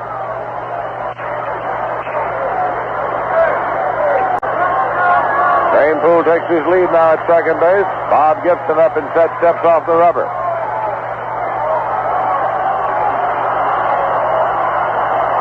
Sal Campisi's up and throwing in the bullpen now for the St. Louis Cardinals. Doug McGraw is throwing in the bullpen for the New York Mets. Swung on, helmet on the ground to third, taken by Shannon, looks the runner, placed to first in time, no advance. Rainpool holds at second, and coming up now is Harrelson, and manager Red Schoendienst goes out to the mound for a word with Gibson. Could be that he wants to talk to Gibson about the possibility of putting Harrelson on with first base open and seeing if he can force Gil Hodges to make a move. The meeting has hurriedly concluded, and Schoendienst goes back to the dugout. Catcher Tim McCarver is out there now for a word with Gibson. McAndrews on deck. Harrelson is the batter. Cardinals are leading by a score of 2-1. Harrelson walked, tried to bunt his way on in the fifth inning and was out. Catcher to first base. Switch hitter batting left. Here's the pitch. Curveball high and away. 1-0.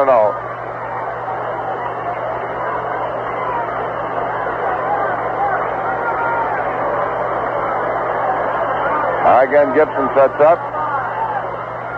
The pitch is high. He goes behind. 2-0 to Bud Harrelson. Pitching him carefully here in the bottom half of the seventh inning with the tying run at second base. There's a 2-0 delivery. Low. Gibson goes behind. 3-0 to Bud Harrelson. He looks down to Eddie Yost to see if he's taking. Doug McGraw throwing in the Met bullpen. 3-0 pitch. High, walked in. So now, does Gil Hodges make a move? He does.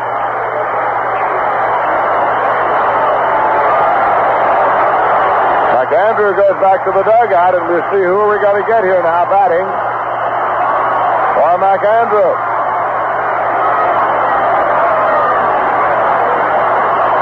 The fans are all up on their feet here now, saying, "We want Jones." They want Cleon Jones, who is a right-hand batter, but they're going to get instead a left-hand batter, Jim Gosker. Jim Gosker, a left-hand batter, will bat for McAndrew. Gosker is 1 for 10 since coming up to the Mets from Tidewater, Virginia. At Tidewater this year, Gosker hit .341.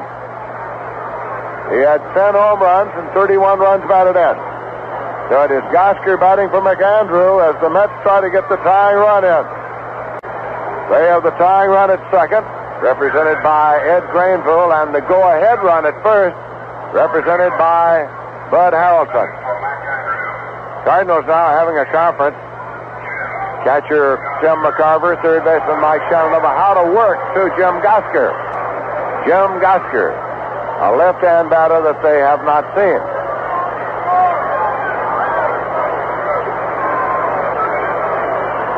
Tug McGraw in the Met bullpen.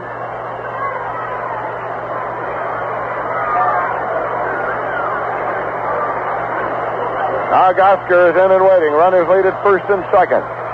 The pitch, foul back and out of play at strike one. Manager Gil Hodges figuring, doubtless, that the team doesn't get too many scoring opportunities on a pitcher of the caliber of Bob Gibson. So he wants to take the opportunity while he has it here in the bottom of the seventh. The Cardinals are leading 2-1. Pitch to Gosker. Inside, low. It's 1-1. Tommy Agee is on deck. There are 2 men out.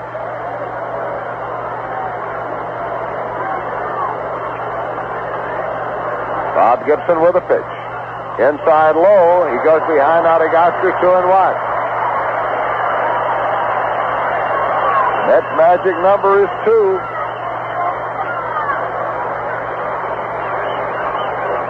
Runners lead at first and second. This will be a 2-1 pitch. Swung on, hit in the air to center field, and Kurt Flood comes up. He's there, and Flood makes the catch. So the side is out. No runs, a hit, a walk, no errors, and 2 left. The end of 7 full innings of play. The score is Cardinals 2, the Mets 1. A lot of people these days are asking what this country's coming to, what it's all about. Well, it's about a lot of things that we take for granted, like arguing with each other. Some places in the world you can't argue out loud about politics, for example. In some places, that's a privilege they're fighting for right now. We take a lot of other things for granted, too. Free enterprise, the new opportunities the people demand and get because they demand it. That's what America is all about. And that's why I'm a pilot in the Air Force Reserve. That's why 1 weekend a month I fly, so we can stay on top, so nothing will take us by surprise. Just so we can keep on taking this country of ours for granted. If you have Air Force flying experience, contact the nearest Air Force Reserve unit or the Reserve Affairs officer at the nearest Air Force base for further information and details.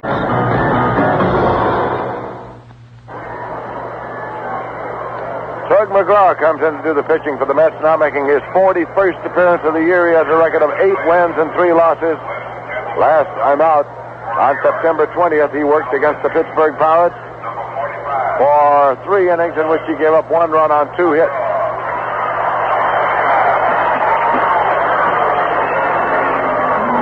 Jim McAndrew worked 7 innings, gave up 2 runs on 9 hits, struck out 3 and walked none.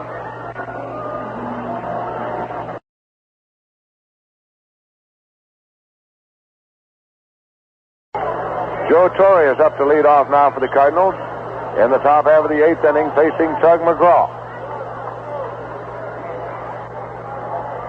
Swing and a miss at strike 1.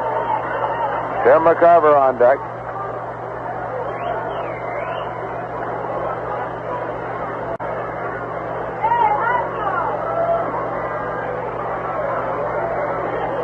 Now the pitch is high for a ball. It's 1-1. Jerry Gentry tomorrow night for the Mets. Steve Carlton tomorrow night for the St. Louis Cardinals. 1-1 delivery to Torre, swung on and missed. It's strike 2, 1-2.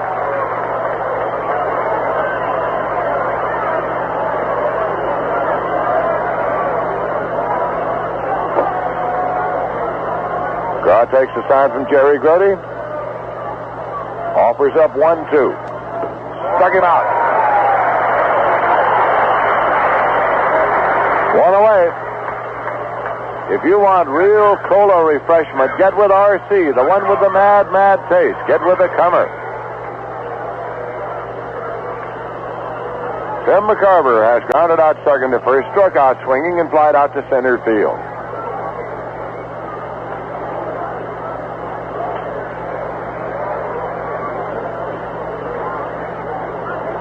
McGraw delivers a pitch high for ball 1. Mike Shannon's on deck. Carver, a left-hand batter. McGraw takes the sign. And McCarver steps out.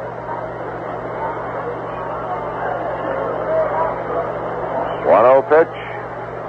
Swung on and popped up to the left side. Harrelson goes out into short left field and calls. He's there waiting, and he makes the catch. 2 out. Cardinals batting in the 8th, and Mike Shannon's coming up. Called out on strikes, popped to short, and lined to left. The paid attendance here at Shea Stadium tonight is 32,364. 32,364 paid. We have 10,480 midget Mets. Total crowd, 44,080. 44,080 at Shea tonight. Here's a pitch high for a ball to Mike Shannon.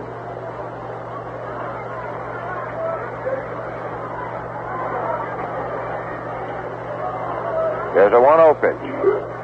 In there for a call strike to Shannon. It's 1-1.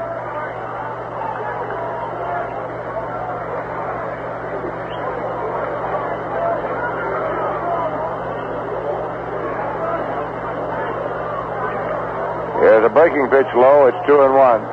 The Mets' total attendance paid for the season now stands at 2,120,445. 2,120,445 paid at Shea Stadium this year. 2-1 pitch. Line into right field for a base hit for Mike Shannon. Ron Swoboda up with it, plays it back. Shannon turns and holds with a single to right. That is base hit number 10 for the St. Louis Cardinals. Brings up Julian Javier, who is 1 for 3, had a double in the 6th inning. Pete Rose has hit a home run for the Cincinnati Reds in the 4th inning with one man on, his 16th of the year. At the end of 4 innings of play, it is the Cincinnati Reds 3, the Dodgers nothing in the second game of a twilight doubleheader. Alan Foster against Jerry Arrigo. Cincinnati won the first game 6-3. There's a swing and a foul ball back and out of play. So the Cincinnati Reds appear headed for a sweep of the Dodgers. At the end of 7 innings of play, the Philadelphia Phillies lead the Pittsburgh Pirates by a score of 4-3. This afternoon, Montreal defeated the Chicago Cubs by a score of 7-3.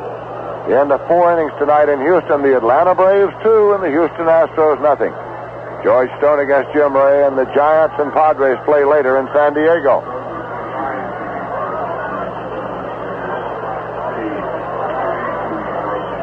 Here's a pitch to Javier, breaks high. Nolan Ryan gets up to throw for the Mets now also. Nolan Ryan, along with Bob Johnson, throwing in the Met bullpen. 2 men out, runner at first. Cardinals leading 2-1. Batting in the top of the 8th.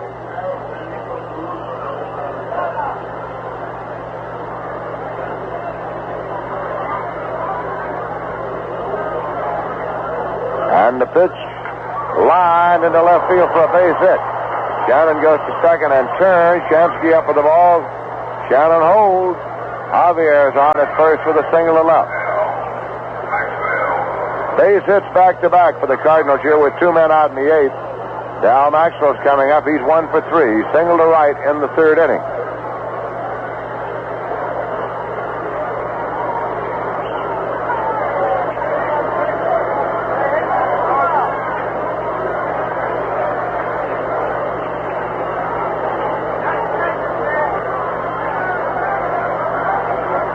Runners at first and second. Here's the pitch to Maxwell. High for a ball. Pitcher Bob Gibson's on deck now for the St. Louis Cardinals. Cardinals leading in the game 2-1.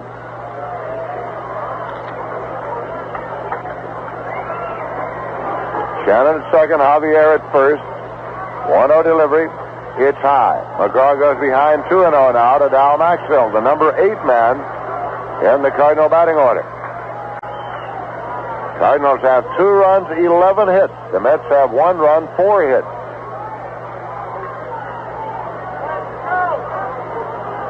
Here's 2-0.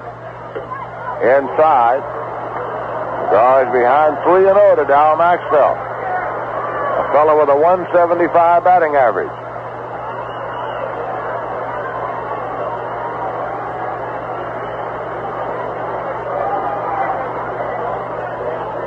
Delivery.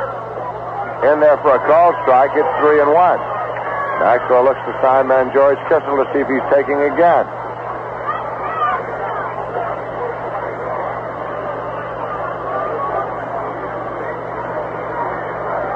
Runners take their leads. 3-1 pitch. A little high. Walked in. The bases are loaded, and Bob Gibson's coming up.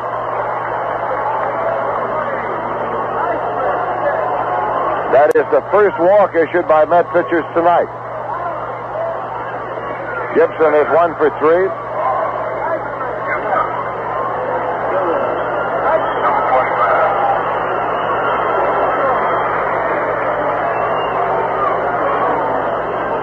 Rainpool comes over to the mound. Harrelson comes into the mound to talk to Ted McGraw as the Cardinals have loaded them up with 2 men out here in the top half of the 8th inning.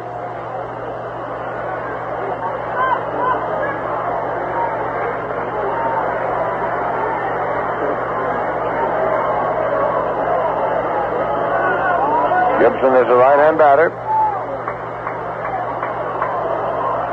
McGraw's into the motion. Here's the pitch. Low for a ball. 1-0 to Bob Gibson.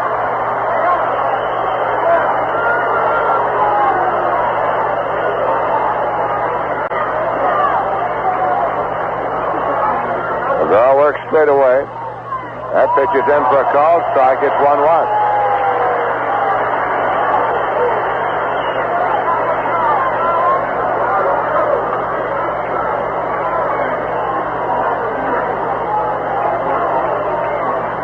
Shannon at third, Javier at second, Maxwell at first. 1-1 pitch to Gibson. Line into right, and here comes Swoboda. He stabs it with a one-hand grab and skids along the grass. Holds on to the baseball for the out. A diving catch by Swoboda in right.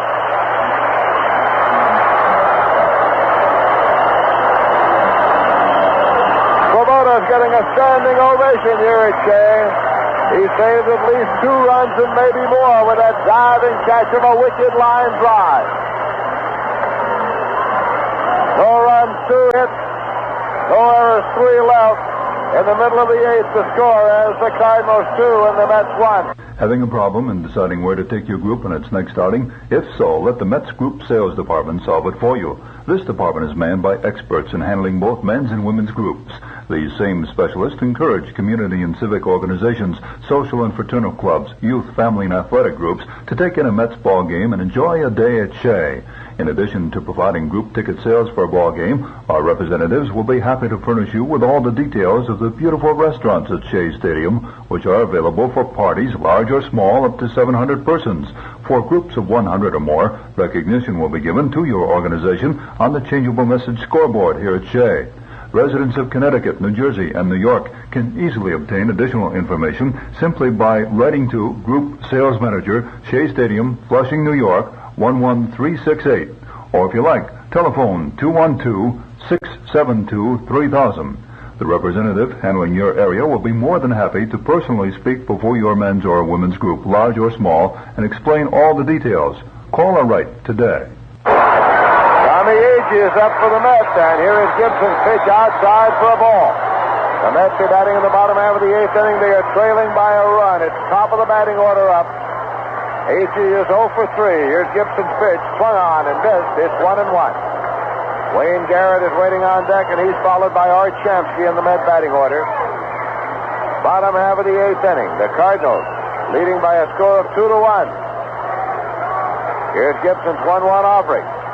Low and away for a ball. It's 2-1. The Mets threatened in the bottom of the 7th when they managed to get 2 runners aboard on a base hit and a walk with 2 men out. Then went to a pinch hitter unsuccessfully. 2-1 delivery, swung on and fouled on the ground back of third.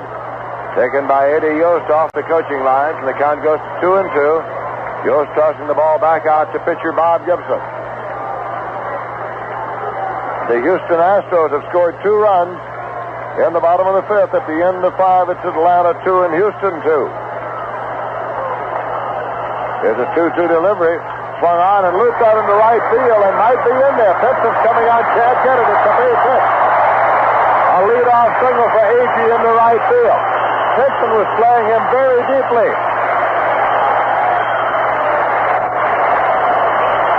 Pinson was playing a deep right field, and Agee looped the ball out there in front of him. The tying run is at first base. Nobody out. Wayne Garrett's up. The Cardinals have to protect against the sacrifice possibility. They bring Shannon in on the grass at third. Here's the pitch. It's bunted up the first baseline. Gibson will play it. He makes the tag on the base path, but the sacrifice moves Agee to second base. A good bunt by Garrett. Gibson, who's a fine athlete, bounded down there off the mound toward the first baseline, came up with the ball and tagged Garrett on his way to first. But Shamsky now will have a shot at getting the tag right in from second.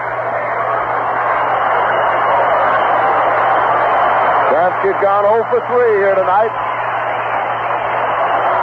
Shamsky followed in the batting order by Boswell. So the Mets have two left-hand batters, the 3 and 4 men in the order.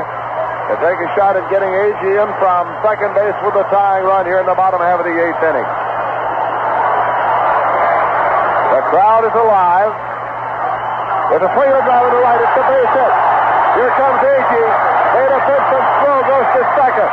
Agee scores.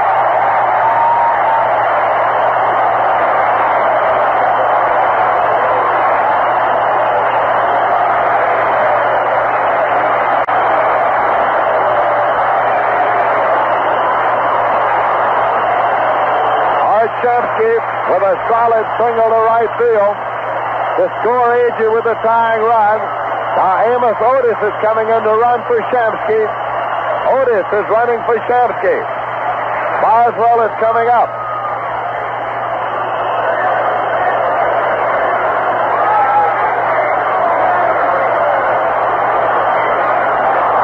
Boswell is up, and here is the pitch. It is in there for a called strike. Amos Otis at first base running for Art Shamsky. Shamsky ripped that ball out into right field on a line for a base hit that knocked in the tying run. So the score is tied here, 2-2. Here's a breaking pitch in for a called strike, 2 now to Boswell. There's one man out. Cranepool is on deck. With the score tied, the go-ahead run is at first base. The Mets are batting in the bottom half of the 8th inning. 2-strike delivery, and it breaks inside low. 1-2. Gibson all night has pitched Boswell in close. He's been jamming him all night long. Boswell has gone hitless in 3 previous trips. Here's a 1-2 pitch.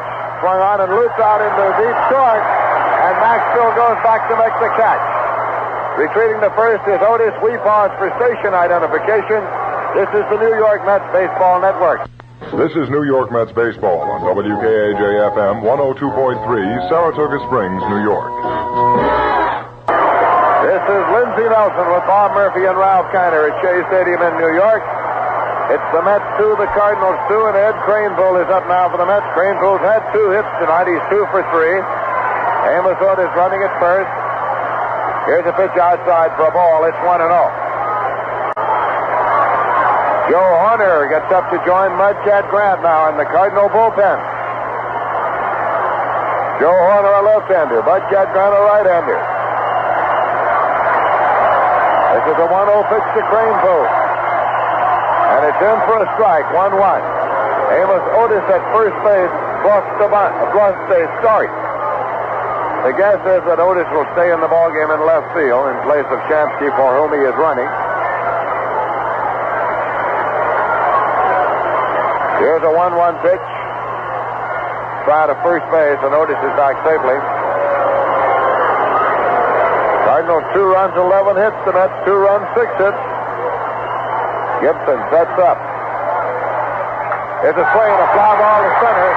Big Flood is right there. He makes the catch. Flood is out, but the Mets got a run. On 2 hits, no errors, and 1 left. At the end of 8 full innings of play, the score is tied. The Cardinals 2 and the Mets 2. The finest in Italian cuisine and a wide array of steaks, chops, and seafood await your dining pleasure at Mangino's Restaurant, located in the south end of Saratoga Lake. But there's a big difference between just ordinary Italian or American cuisine and Mangino's fine foods. At Mangino's, your order is never prepared hours before. Mangino's realize that good food cannot be hurried, and they ask you to give them a little time to prepare it properly. All dishes are prepared to your order when your order is placed, never simmering away for hours or minutes in the kitchen. And that's the big difference at Mangino's. Why not enjoy eating Italian food the way it should be savored and dine at Mangino's Restaurant, located in the south end of Saratoga Lake at Route 9P, just 2 miles from Route 9. A complete line of Italian specialties are served to tempt the palate, and their steaks and chops and seafood are equally as delightful. If you're planning a banquet or party for up to 75 people, call Mangino's for their special party menu. They'll be happy to give you complete details. That's Mangino's Restaurant, the home of... The New York Mets leave Amos Otis in the ballgame. He's in left field in place of Shamsky.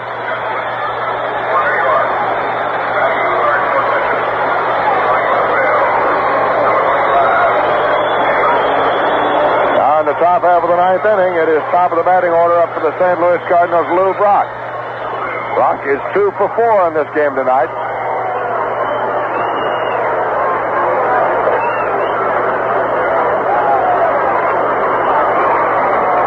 Garrett up near the edge of the grass against the bunting possibility. Ball is bunted back to the mound.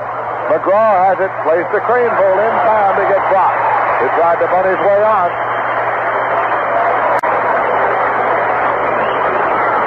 So there's one away, and Kurt Flood's coming up. He's 1 for 4, had a base hit and scored in the 5th inning.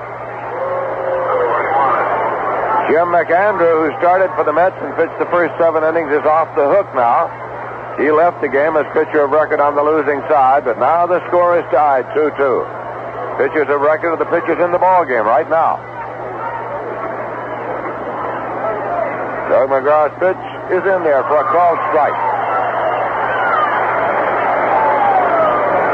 Garrett at third, playing even with the bag and guarding the line.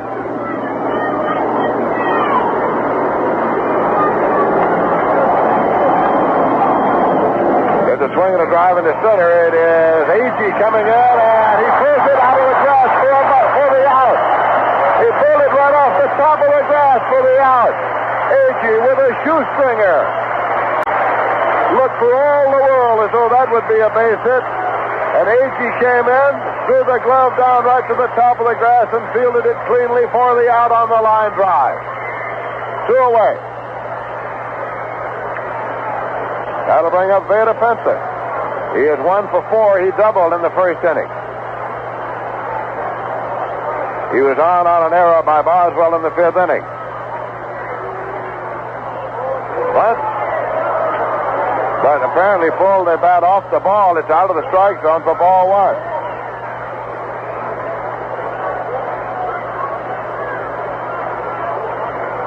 Hudson had an idea of bunting his way on, but it is ball 1.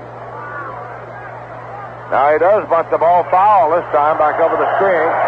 Crowd reaction to a catch made in the stands. 1 ball, 1 strike. 2 men out, nobody on base. The Cardinals batting in the top half of the 9th inning.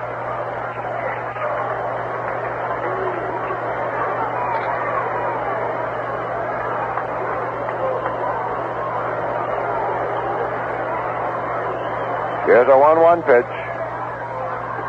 Breaks high. 2-1 to Veda Pensa with Joe Torre on deck.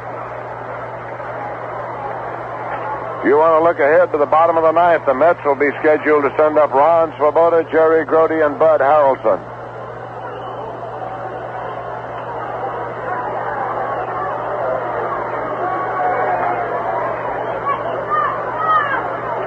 Cardinals 2 and the Mets 2.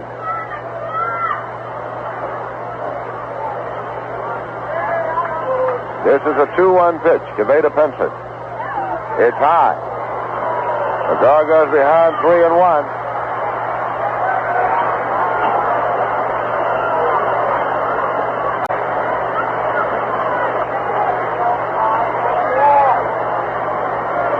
And the 3-1 delivery. Swung on and hit in the air to right, and Swoboda moves over and makes the catch. Bryant is out with no runs, no hits, no errors, and none left. In the middle of the 9th inning, the score is tied. The Mets 2 and the Cardinals 2.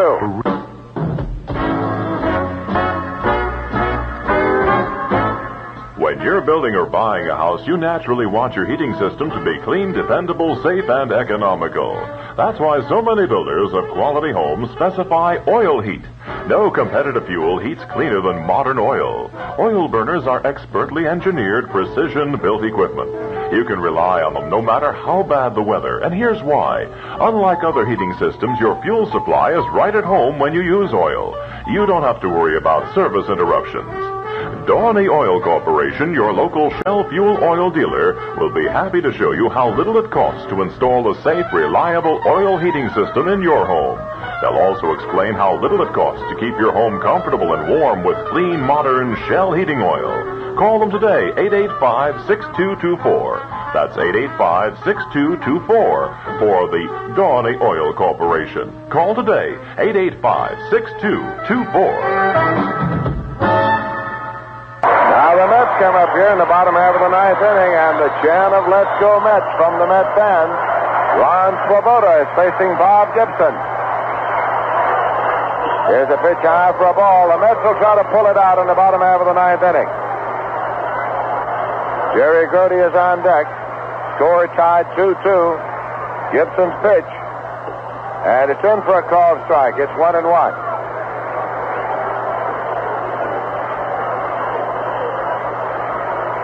1-1 delivery. Popped up to the right side. And second baseman Julian Javier is there. Makes the play. One away. Towering pop off the bat of Swoboda, and Jerry Grody comes up. Grody's been up 3 times and grounded out 3 times.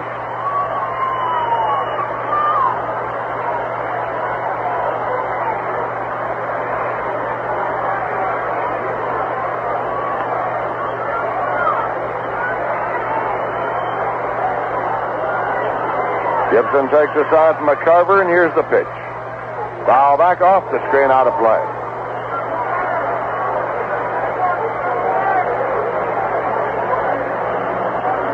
Ron Taylor up and throwing for the Mets. Ron Taylor now throwing in the Met bullpen. The number 7 man in the batting order is at the plate.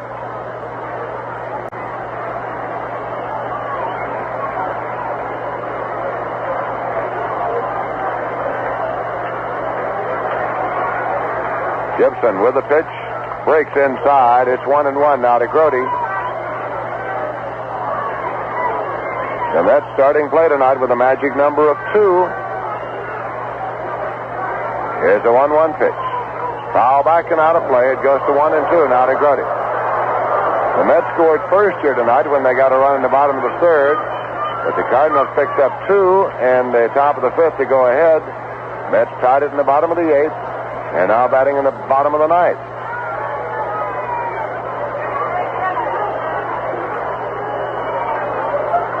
One-two delivery to Jerry Grody. Low and away. It's 2-2. Gibson with a record of 18 wins and 12 losses. He's trying to get into the 20-game winning circle again. He won 22 last year. Swing and a miss. He strikes out Grody. That's only the 3rd strikeout for Gibson tonight. 2 Mets are out here in the bottom half of the 9th inning, and Bud Harrelson's coming up. Ron Taylor continues to throw in the Met bullpen with McGraw scheduled up next. Swinging a ground ball, hammered through the hole into right for a base hit. Harrelson turns and holds at first with a ground single to right. So now the winning run is on at first. Doug McGraw comes out shedding the jacket as he comes, and apparently he's going to bat for himself.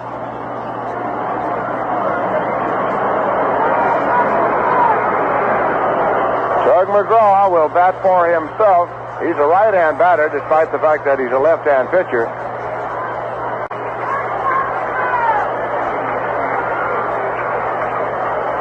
In the American League, the Boston Red Sox defeated the New York Yankees 8-3. Mel Stottlemyre took the loss. He was shooting for his 20th victory and did not get it. Vicente Romo got the win. Carl Yastrzemski hit his 38th homer. Tony Conigliaro hit his 20th, and then Yastrzemski hit his 39th. Joe Pepitone hit his 26th for the Yankees. Cleveland beat Baltimore 3-1. Sam McDowell got the win. Tom Phoebus took the loss. Frank Robinson hit his 32nd. McGraw batting for himself. Here's the pitch. Swung on and foul back. It's strike 1. In Detroit, in the middle of the first inning, Washington nothing. Detroit coming to bat. Casey Cox against Mickey Lolich in time called because of rain. The middle of the 6th, Minnesota 4 and Kansas City 2. Pitch to McGraw, and it is bunted on and missed. It's strike 2.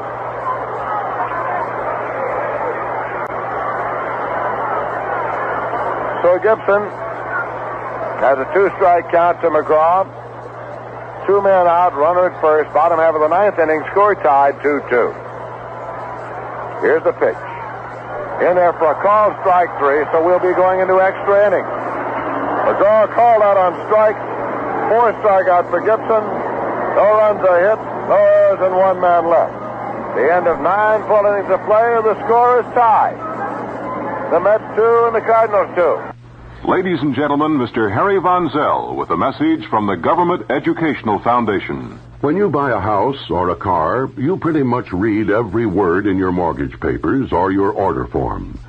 Why then, when you have an investment in freedom, don't you study the contract you have with the United States of America?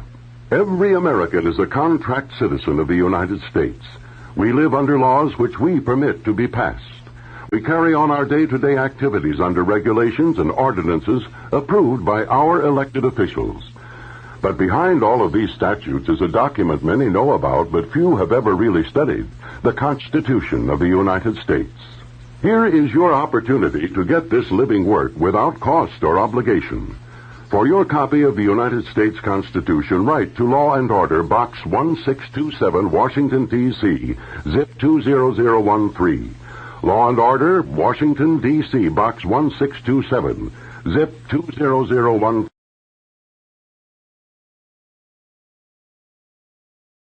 Joe Torre, leading off in the top of the 10th for the St. Louis Cardinals. Pittsburgh Pirates are batting in the bottom of the 9th inning, trailing the Philadelphia Phillies by 1 run. It's 4-3.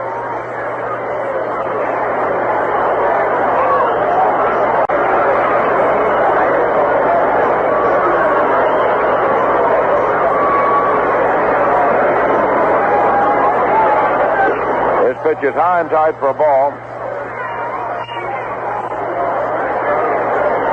End of 5, it was Atlanta 2 and Houston 2. But Houston's made 2 pitching changes in the 6th inning. Here's a pitch high. Jim Bowden relieves Jim Ray for Houston in the 6th, and Jack Billingham also in the 6th. George Stone has been all the way for the Atlanta Braves. Atlanta's starting play tonight, 1/2 game back of the division-leading San Francisco Giants. That pitch is a little low, and McGraw goes behind 3-0 now to Torrey with McCarver on deck. Cincinnati beat the Dodgers 6-3 in the first game. Second game is through 5. Cincinnati leading 3-0. Pete Rose hit a home run. That's in for a called strike. It's 3-1. This afternoon, Montreal beat Chicago 7-3. Bill Stoneman over Kenny Holtzman. Here's a 3-1 delivery to Torrey. Check swing, foul ball off to the right side and out of play. Count runs full at 3-2.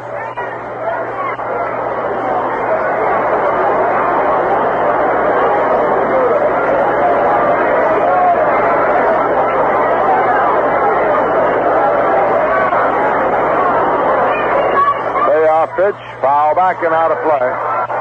The Atlanta Braves got 4 runs in the top of the 6th. So going now to the bottom of the 6th, it's Atlanta 6 and Houston 2.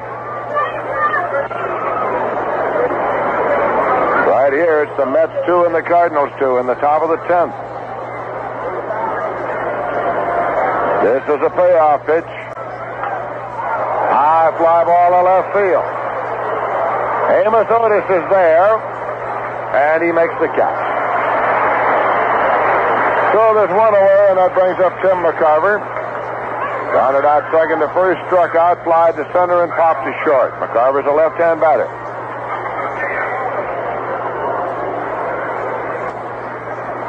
Here's a pitch. Low for a ball. Mike Shannon next in the order for St. Louis.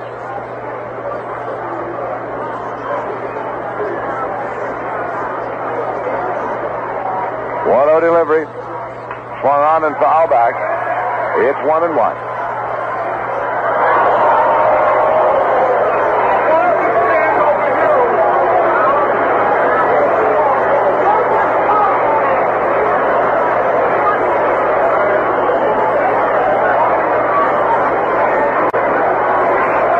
Jerry Grody sends out a sign, and here is the 1-1 pitch. Line into left. That's a base hit. Amos Otis can't get it. It hops over his head. It'll be extra base hit for McCarver. He is around second on his way to third and holds up now and goes back to second. That ball took a wicked hop high over the head of Amos Otis out in left field. and goes as a double for Tim McCarver. With one man out in the 10th, the Cards have a runner at second, and Mike Shannon's coming up.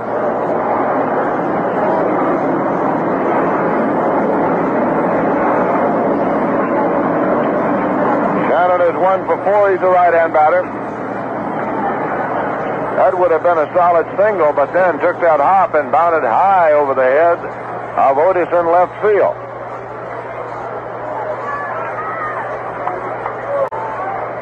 Carver checks. Here's a pitch. Swung on and fouled off. It's strike one. Javier waiting there on deck.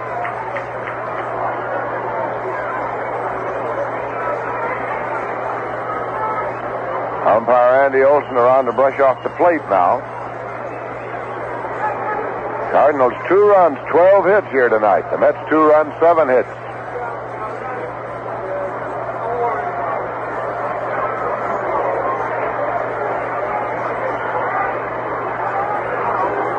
Tug McGraw checks. Here's a pitch. Low for a ball. It's 1-1. Tomorrow afternoon at Wrigley Field in Chicago, the Montreal Expos take on the Chicago Cubs again. Tomorrow night, the Mets meet the St. Louis Cardinals here again. Here's a 1-1 pitch.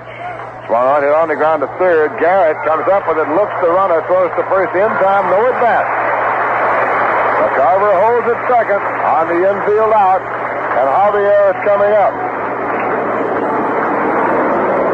Javier fouled to third, grounded out third to first, doubled and singled. He's 2 for 4 here tonight. Javier is hitting .284 for the season.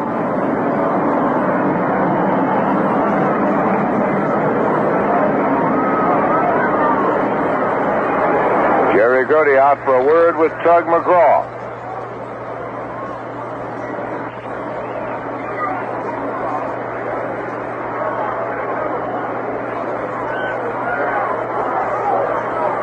And they're going to put Javier on. An intentional walk to Javier, and they'll pitch to Maxwell. Javier is hitting .284. Maxwell's hitting .175, but Phil Gagliano is coming out on deck. He's hitting .228, so it'll be Gagliano that they'll pitch to. An intentional walk being issued by McGraw to Javier.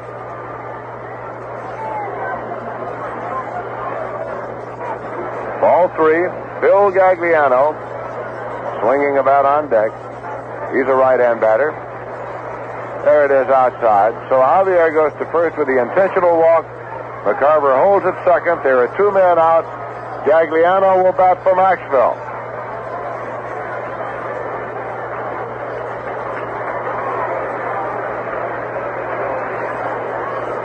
Gagliano hitting .228, has 1 homer and 10 runs batted in.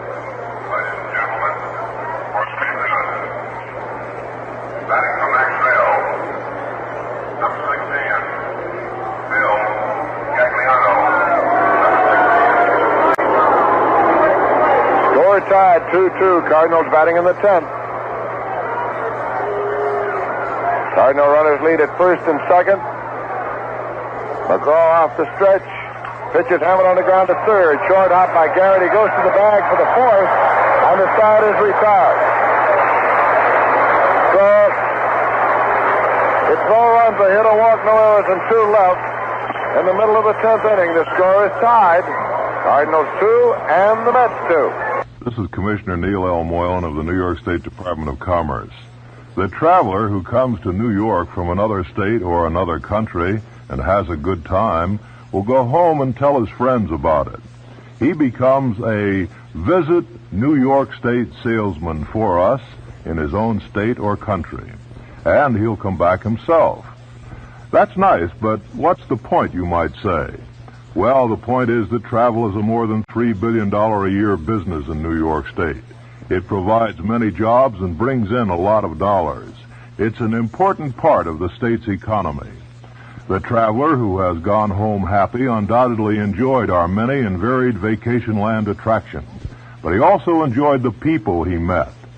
Assisting a foreign or an American visitor to New York State can be richly enjoyable, can make new friends, and, not incidentally, can make the traveler feel welcome. A welcome visitor will someday be welcomed back. You can help New York State by being a helpful New Yorker. Jerry Devannon comes in at shortstop now. Jerry Devannon is playing shortstop in place of Dow Maxwell, who was removed for the pinch hitter.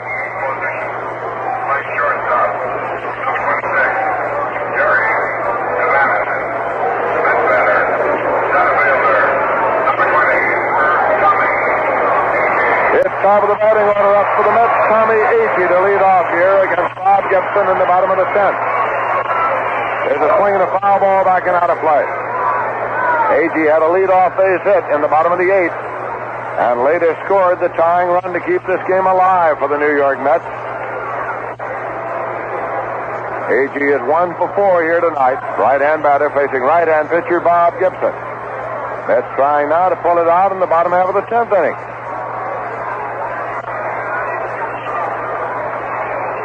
This pitch is outside low, comes all the way back to the screen. Joe Horner, a left-hander, is up and throwing in the bullpen for the St. Louis Cardinals. Joe Horner. Wayne Garrett is on deck for the Mets. Swing and a miss. It's 1-2 to Tommy Agee. Agee leads the Mets in home runs. He has 26.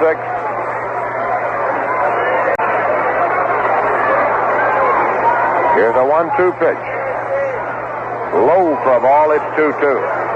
Gibson started, has been in all the way for the St. Louis Cardinals. He struck out 4 and walked 1, giving up 2 runs on 7 hits. 2-2 pitch. Hit on the ground up the third baseline. It's a foul ball. Falls off into foul territory. Gibson came down off the mound, chased it over. McCarver was pursuing it up the third baseline, and Shannon was coming down to chase it, but Agee comes back with a 2-2 count.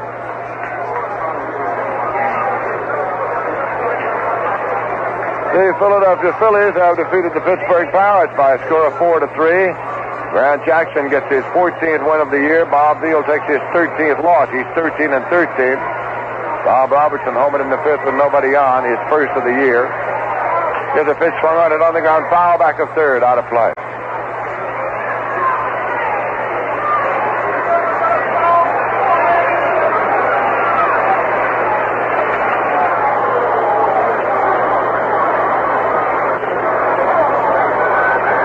Pittsburgh Pirates and the Cardinals started the night in a flat-footed tie for third place. Eastern Division of the National League. Here's a foul ball backing out of play. Count holds it 2-2 to Tommy Agee. So at least for the moment, the Cardinals are a half game up on the Pirates because of the Pirate loss. But that is pending the outcome of this game. Here's a 2-2 pitch. Low. It's out full at 3-2. Wayne Garrett swinging the bat there on deck. This will be a payoff pitch as Gibson looks into McCarver, starts the motion. Walking. That is only the second walk issued here tonight by Gibson, but it's a leadoff walk in the 10th. Well, in the 8th inning, under similar circumstances, Garrett sacrificed Agee to second. The Cardinals have to be expecting him to bunt again. It's high. He was around the bunt. Shannon charging from third, and Joe Torre from his post at first. Joe Horner still throwing down there in the bullpen for the St. Louis Cardinals. Gibson off the stretch. Here's a pitch to Garrett. Bunts the ball foul. It's 1-1. Amos Otis is on deck now. You'll recall that Otis replaced Art Shamsky. So Otis is on deck.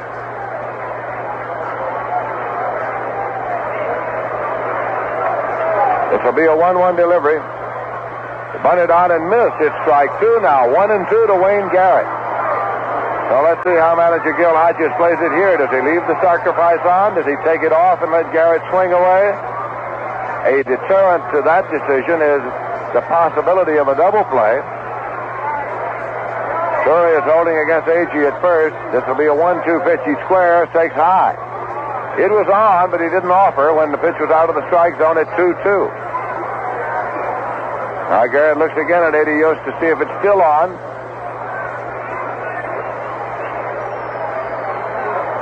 Gibson takes the sign. 2-2 pitch, it's on. Runner goes, it's inside low, throw to second. He steals it, he's safe. That's number 12 for Agee. They had him off and moving on the pitch. It was a curveball that broke low and inside. But it was a tough chance for McCarver, and it is stolen base number 12 for Agee. The winning run is at second. The count is 3-2 now to Garrett, who can swing away and try to knock in the winning run. Swings and misses. He struck him out. Strikeout number 5 for Gibson, and now Amos Otis goes back to the dugout. Somebody's got to bat for Amos Otis.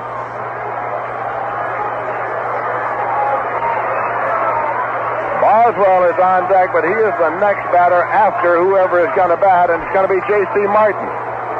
Martin, a left-hand batter, and so it's manager Red Schoendienst coming now out of the Cardinal dugout and heading for the mound. And as he does, we're going to step out of here for station identification. This is the New York Mets Baseball Network.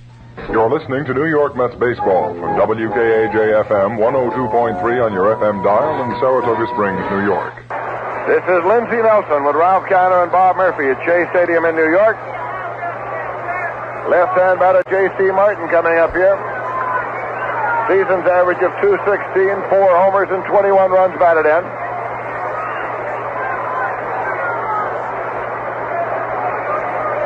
So it's Martin followed by Boswell to have a shot at getting Agee in from second with a winning run. The score is tied 2-2. The Mets are batting in the bottom of the 10th. Martin is batting for Otis.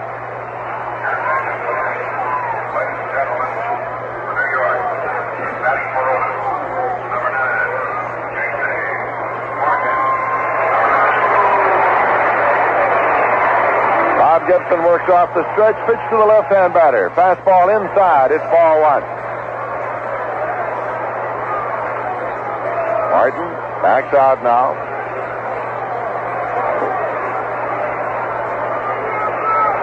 Pulls the golf glove on carefully that he's wearing on his left hand.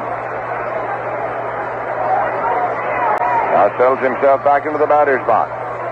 Tommy Agee has taken his lead at second base. This will be a 1-0 pitch to J.C. Martin. Inside, it's 2-0. Gibson working carefully to J.C. Martin here in the bottom of the 10th. Score tied 2-2.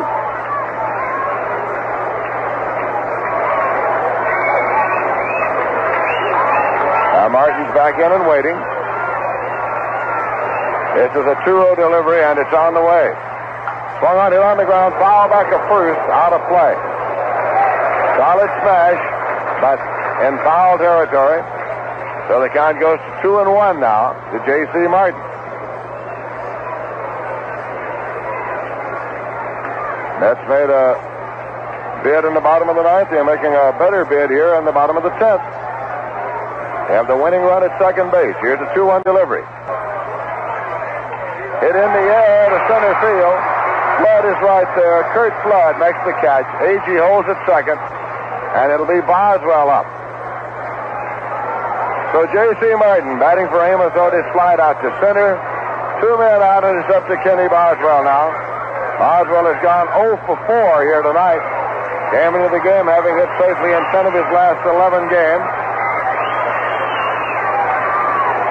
For the season, Boswell has an average of .280. Jim McCarver goes out to have a word now with Bob Gibson. The Mets are batting in the bottom of the 10th.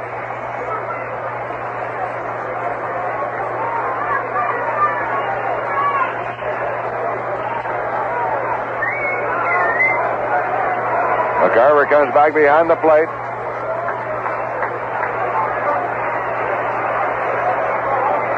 Agee takes his lead. Gibson sets up. Here's a pitch high and tight for a ball to Boswell. Gibson has jammed him most of the night. Been pitching him that way. This is a 1-0 delivery. Curveball high. So he goes behind 2-0. Cranepool swinging about lustily there on deck.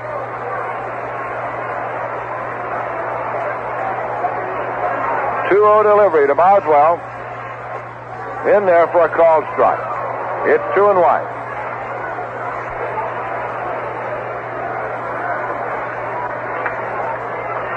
McCarver sends out the sign.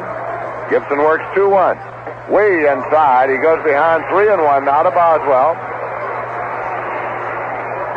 Gibson works in a hurry. He gets the ball and throws it back. Boswell's outside the batter's box right now. He's back in. Gibson sets up. Here's 3-1.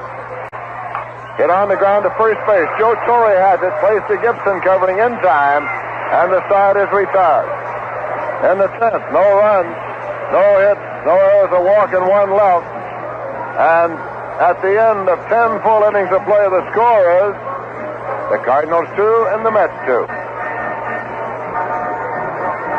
The New York Mets and the St. Louis Cardinals will be here again tomorrow night. We'll be on the air at 7 p.m. New York time. Game time is 7:05 tomorrow night. It is the last home game of the regular National League season. Mets then will be going on to Philadelphia Friday night, Saturday afternoon, and Sunday afternoon. Then on October 1st and 2nd, the Mets are in Chicago against the Cubs. So we hope you'll avail yourself of the opportunity to be out here tomorrow night. See the New York Mets, who started the night here with a magic number of 2. Any combination of Cub losses and Met victories totaling 2 would give the Mets the championship in the Eastern Division. The Cubs tomorrow afternoon play the Montreal Expos in Chicago, and the Mets tomorrow night play the Cardinals right here. Rod Gasper comes in to play left field now for the Mets. Rod Gasper is the left fielder.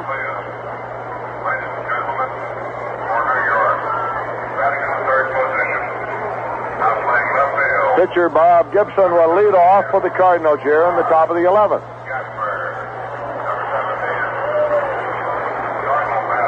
Gibson is 1 for 4. With the bases loaded in the 8th, he hit a line drive to right, and Swoboda turned in a circus catch to rob him and save the ball game. There's a swing and a miss. It's strike 1 to Gibson. Tug McGraw still working. This is the 4th inning of relief work for McGraw here tonight.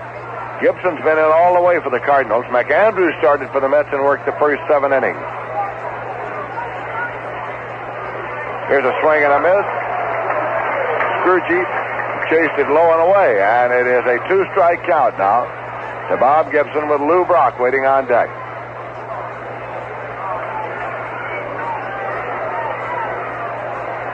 This pitch is high, and it's 1-2 now to Bob Gibson.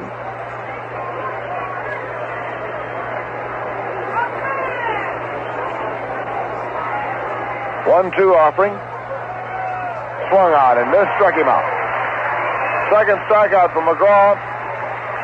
1 Cardinal out in the 11th inning, and Lou Brock is coming up. Brock tried to bunt his way on in the 9th inning and was thrown out. He's had 2 base hits tonight. He's 2 for 5. Left-hand batter with a world of speed. Lou Brock.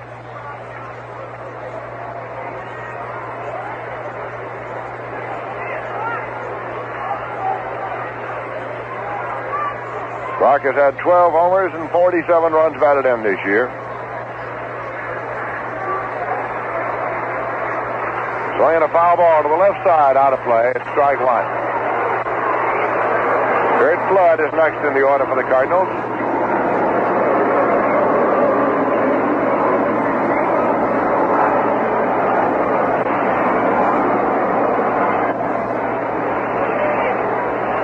Strike 1 delivery to Brock.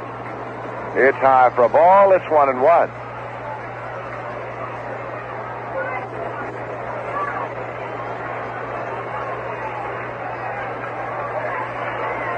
Jerry Grody flashes the sign, and here's the 1-1 pitch. High for a ball. It's 2-1.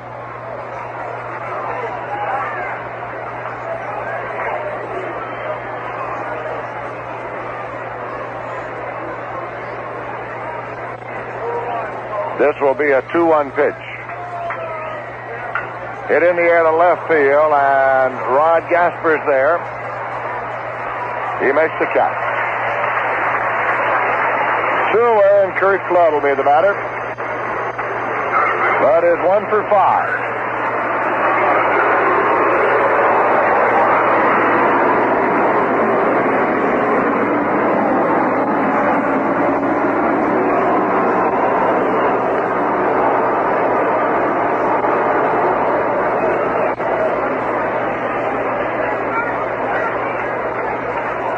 McGraw's pitch.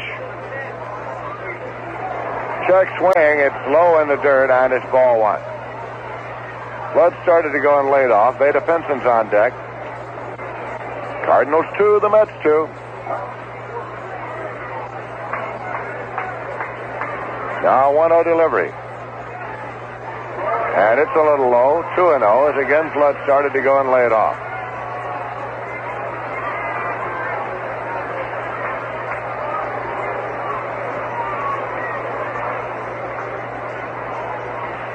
Pitch. Hit on the ground is short. Big hop to Harrelson. He guns it across in time, and the side is out in order. In the 11th, with no runs, no hits, no errors, and none left. And in the middle of the 11th inning, the score is the Cardinals 2, the Mets 2. Follow the eagle, follow the eagle. You live in freedom and security, and saving bonds help to keep our country free. So follow the eagle, the red, white, and blue eagle. Take stock in America, buy bonds and freedom shares.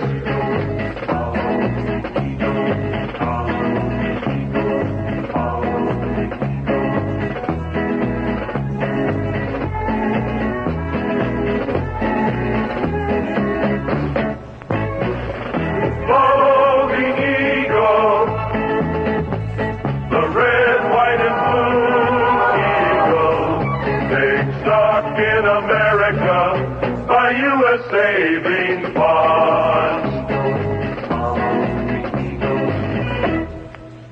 In the bottom of the 11th inning, it's Ed Craneville up to lead off for the Mets. Facing Bob Gibson. Here's the pitch. Foul back and out of play at strike 1. Craneville is 2 for 4. In Cincinnati, Wayne Granger has made his 85th appearance in relief. His 85th game appearance of the season for the Cincinnati Reds, a new National League record.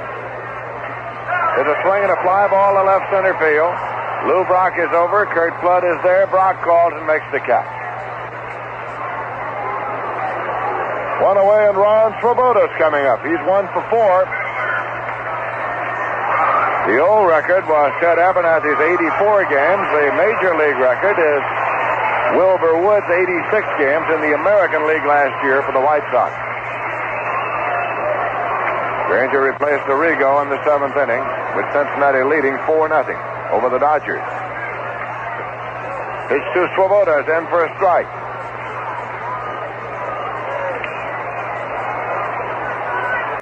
Swoboda is 1 for 4. There's a swing and a ground ball deep short.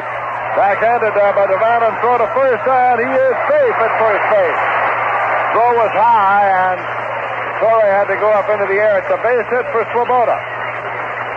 Swoboda hit that ball to deep short. Jerry Devon, the shortstop, went into the hole, came up throwing, but not in time. The Mets have the winning run on at first with 1 man out, and Jerry Grody's the batter. Base hit number 8 for the Mets in the game.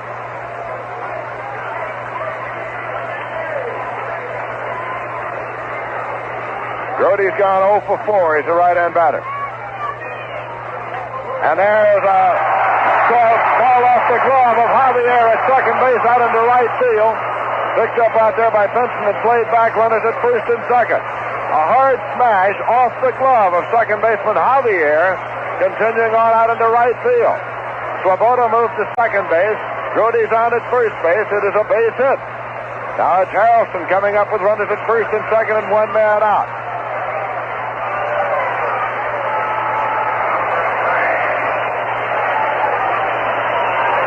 Ron Taylor is up and throwing in the Met bullpen. Ron Taylor. Bud Harrelson, switch hitter batting left. In and waiting now. Here's Gibson's pitch. Swung on and fouled off at strike one. Doug McGraw is on deck. Swoboda is the runner at second. Grody is the runner at first. It was a base hit for Grody off the glove of second baseman Julian Javier. Harrelson walked, bunted his way out, walked, and singled so far tonight. Breaking pitch a little low. It's 1-1 now to the Mets shortstop.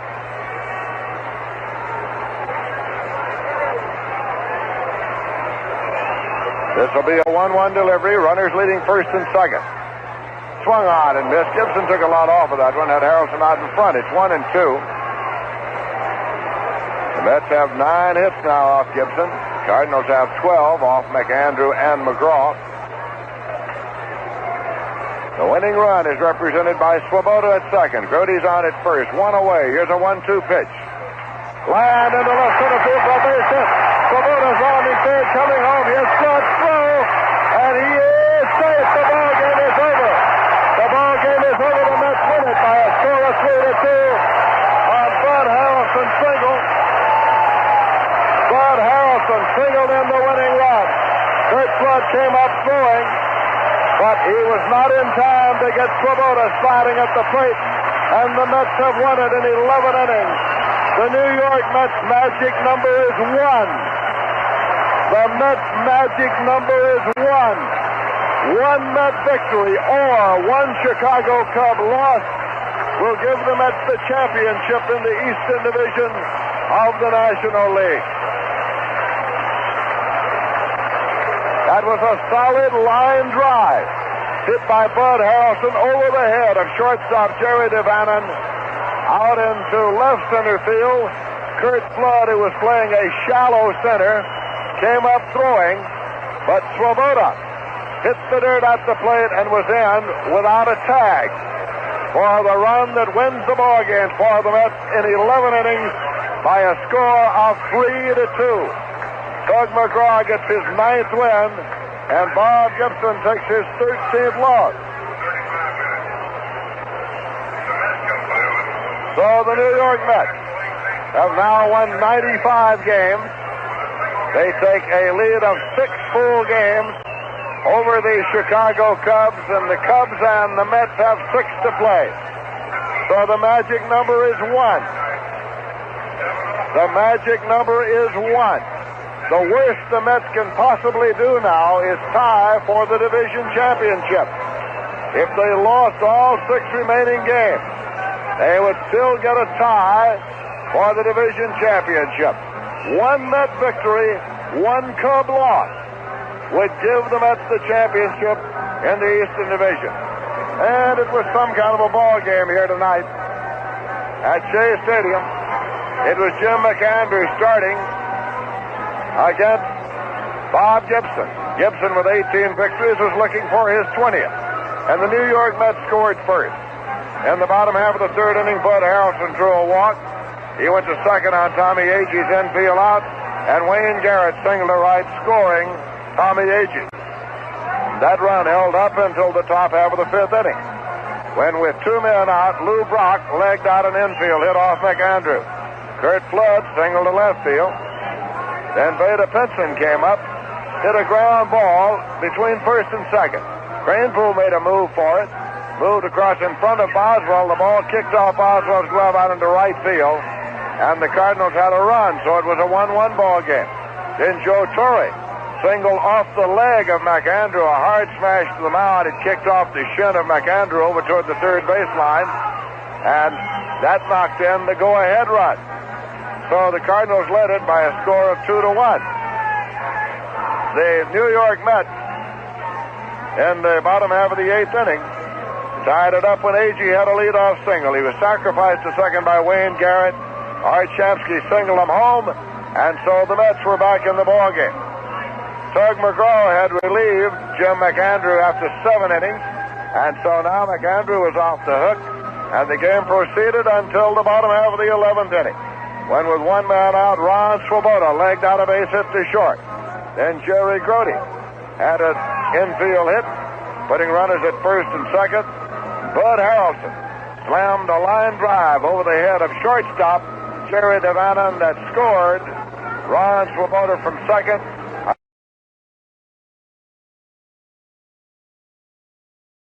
On September 23rd, 1969, the New York Mets clinched at least a tie for the National League Eastern Division pennant by defeating the St. Louis Cardinals, the defending National League champions, by the score of 3-2 at New York in 11 innings. It was a hit by Bud Harrelson that clinched the tie for the surging, fabulous, sensational New York Mets. Harry Carey now, and we're in the 11th inning, tied 2-2. Wayne Granger is relieved for Cincinnati in the 7th against the Dodgers. He set a new Major League record yesterday, appearing in his 84th game, I believe it was.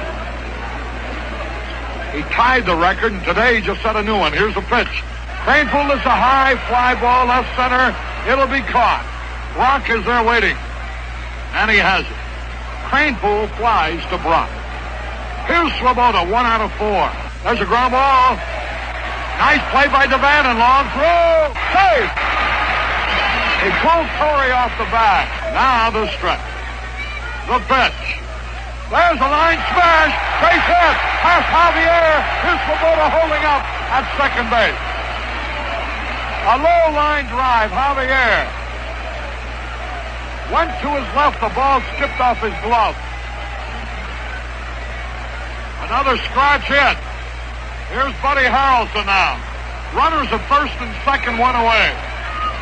The Mets again with a chance to win it. A victory would assure them of no worse than a tie and would make their magic number to clinch just 1. 2 strikes and a ball. The pitch. There's a line drive. Base hit. Watch the pass of play. Here's Flood's throw. It's going to be closed. Hey! The Mets win. The Mets win. They have clinched the tie for the pennant. Listen to the crowd. They beat Bob Gibson for the 3rd time this year. And every time it's been in this kind of a ball game. Mrs. Payson is the owner who bought this ball club with the idea of losing money and winds up making nothing but more millions, is walking around with the one finger held up in the air. Then on September 24th, 1969, the Mets clinched it, defeating the St. Louis Cardinals 6-0. Gary Gentry pitched the shutout for the Mets, and they won the National League Eastern Division title. Harry Carey announces as the Cardinals are at bat in the 9th inning with a man out, and the batter is Joe Torre. Cubs are sure to finish second, and the Mets, after this inning, first. 2 balls, 2 strikes. Here it is. Double play ball is short. Harrison the second one. The Mets are captain. The Mets are captain. Holy cow. Look at that scene. Mass bedlam. Everybody trying to get off the field. Thousands of fans are out there already. Confetti. What happened? Fans are trying to get off the field at the line. The policemen are trying their best to keep the fans from getting onto the field. They've gotten the players off the field and down the runway. The Mets will camp.